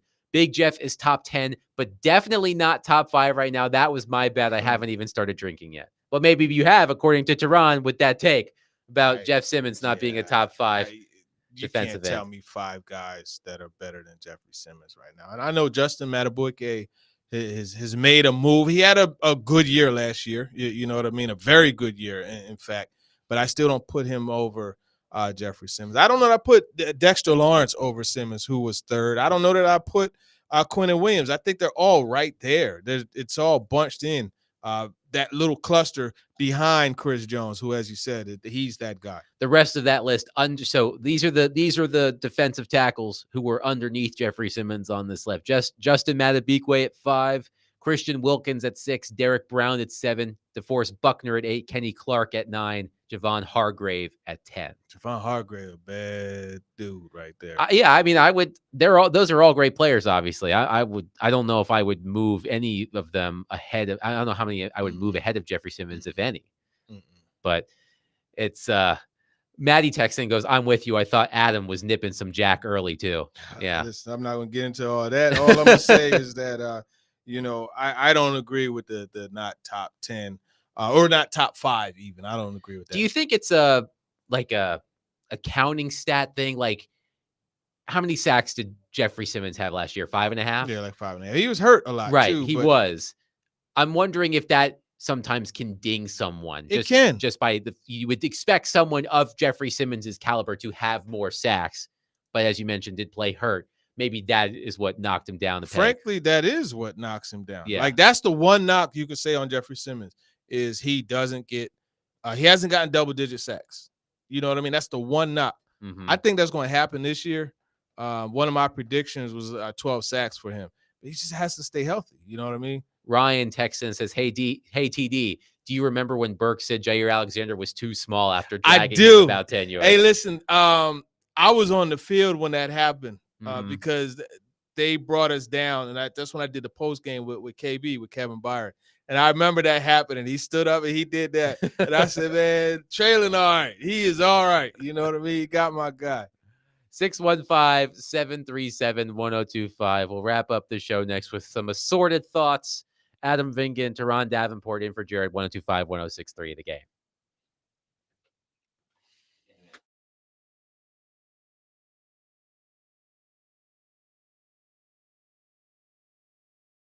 I want to tell you about my favorite stop, and that's Twice Daily. I go to Twice Daily all the time. They call it twice daily, but for me, it could be once daily. It could be 8 times daily. It could be 4 times daily. I mean, again, Twice Daily has everything you need. Just like every other convenience store, they've got everything But not only do they have everything at their convenience store, but they've also got the beer cave, which this time of year, you want to get that ice cold beer, and you can with the beer cave. Plus, they've got the best coffee, snacks, lunch, dinner, breakfast, you name it, they've got it. Their snacks are the real deal. They're all made to order. You can get a huge warm pretzel and dip, or a 3-piece chicken tender stack, or spicy boneless chicken wings, or more. They got the cheese sticks. I mean, they got something for everybody there. You can order in-store or on the Twice Daily app. All fresh, tasty, and priced just right for your budget. That's what's so great about Twice Daily, and I absolutely love it. And since it's summer, do not forget to grab an ice-cold drink, too. Download the Twice Daily app and join their loyalty program to unlock special discount savings and so much more. If you're looking for convenience, Twice Daily has you covered. That's Twice Daily.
Adam Vingan, Teron Davenport in for Jared on ESPN 102.5, 106.3 The Game. You always know it's the last segment of the day when you get a little Ice Cube. Mm-hmm. It's been a good day. Yeah, It's been a good day. No doubt. For me and TD here on the show. Excellent participation on the phone and text lines. Great questions for TD in the 4 o'clock hour.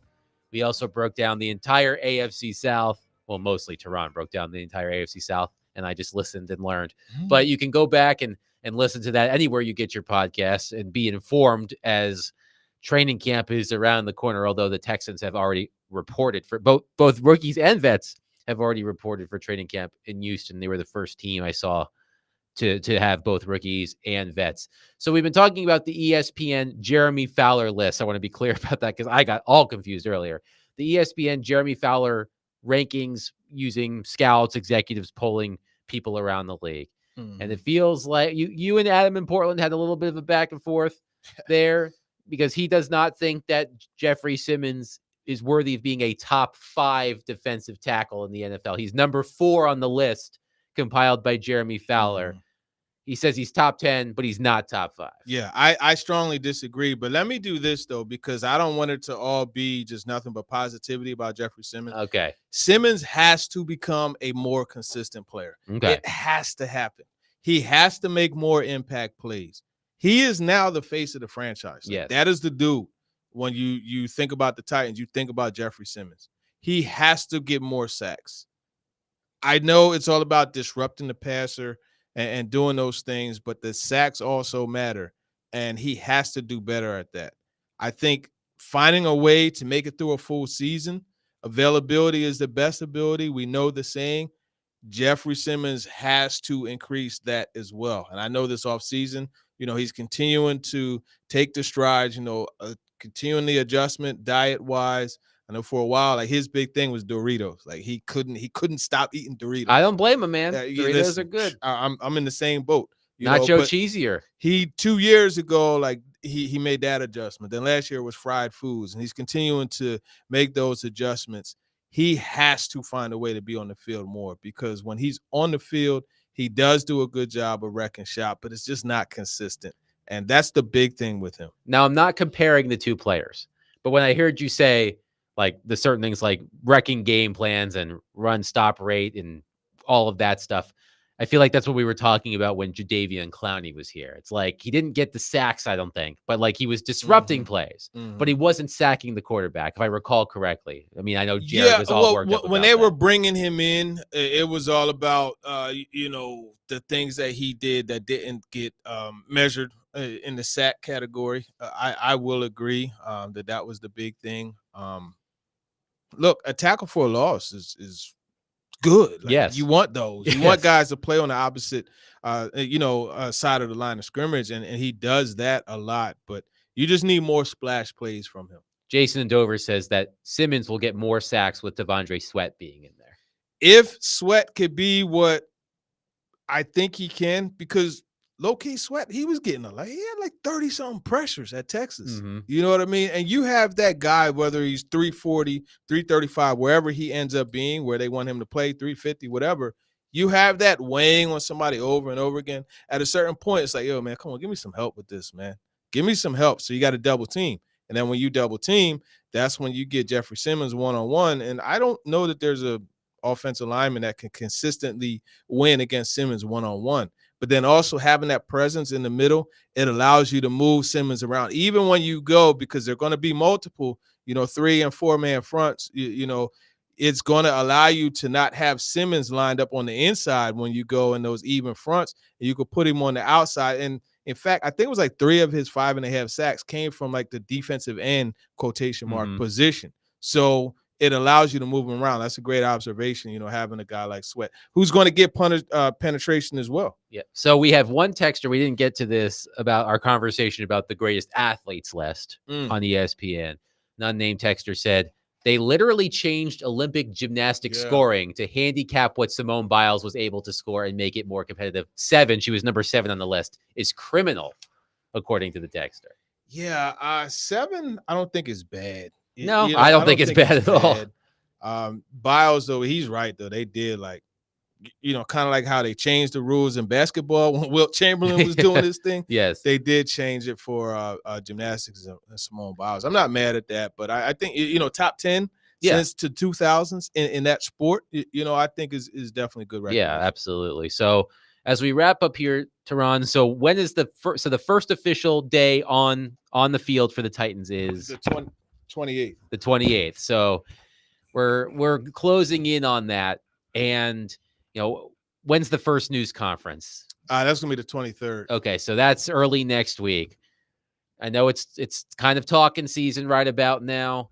So we'll hear a lot more. What are the things that you want to hear from the key members of the Titans organization, whether it's Brian Callahan, Jeffrey Simmons, whoever addresses the media before they hit the field?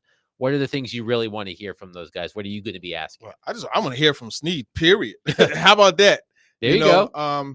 But no, with Brian Callahan, I want to hear, how he plans to go about this season, getting ready through camp and everything. What's the plan with Will Levis? How much are you going to put on him as far as the pressure, not pressure, but the keys to the franchise, so to speak?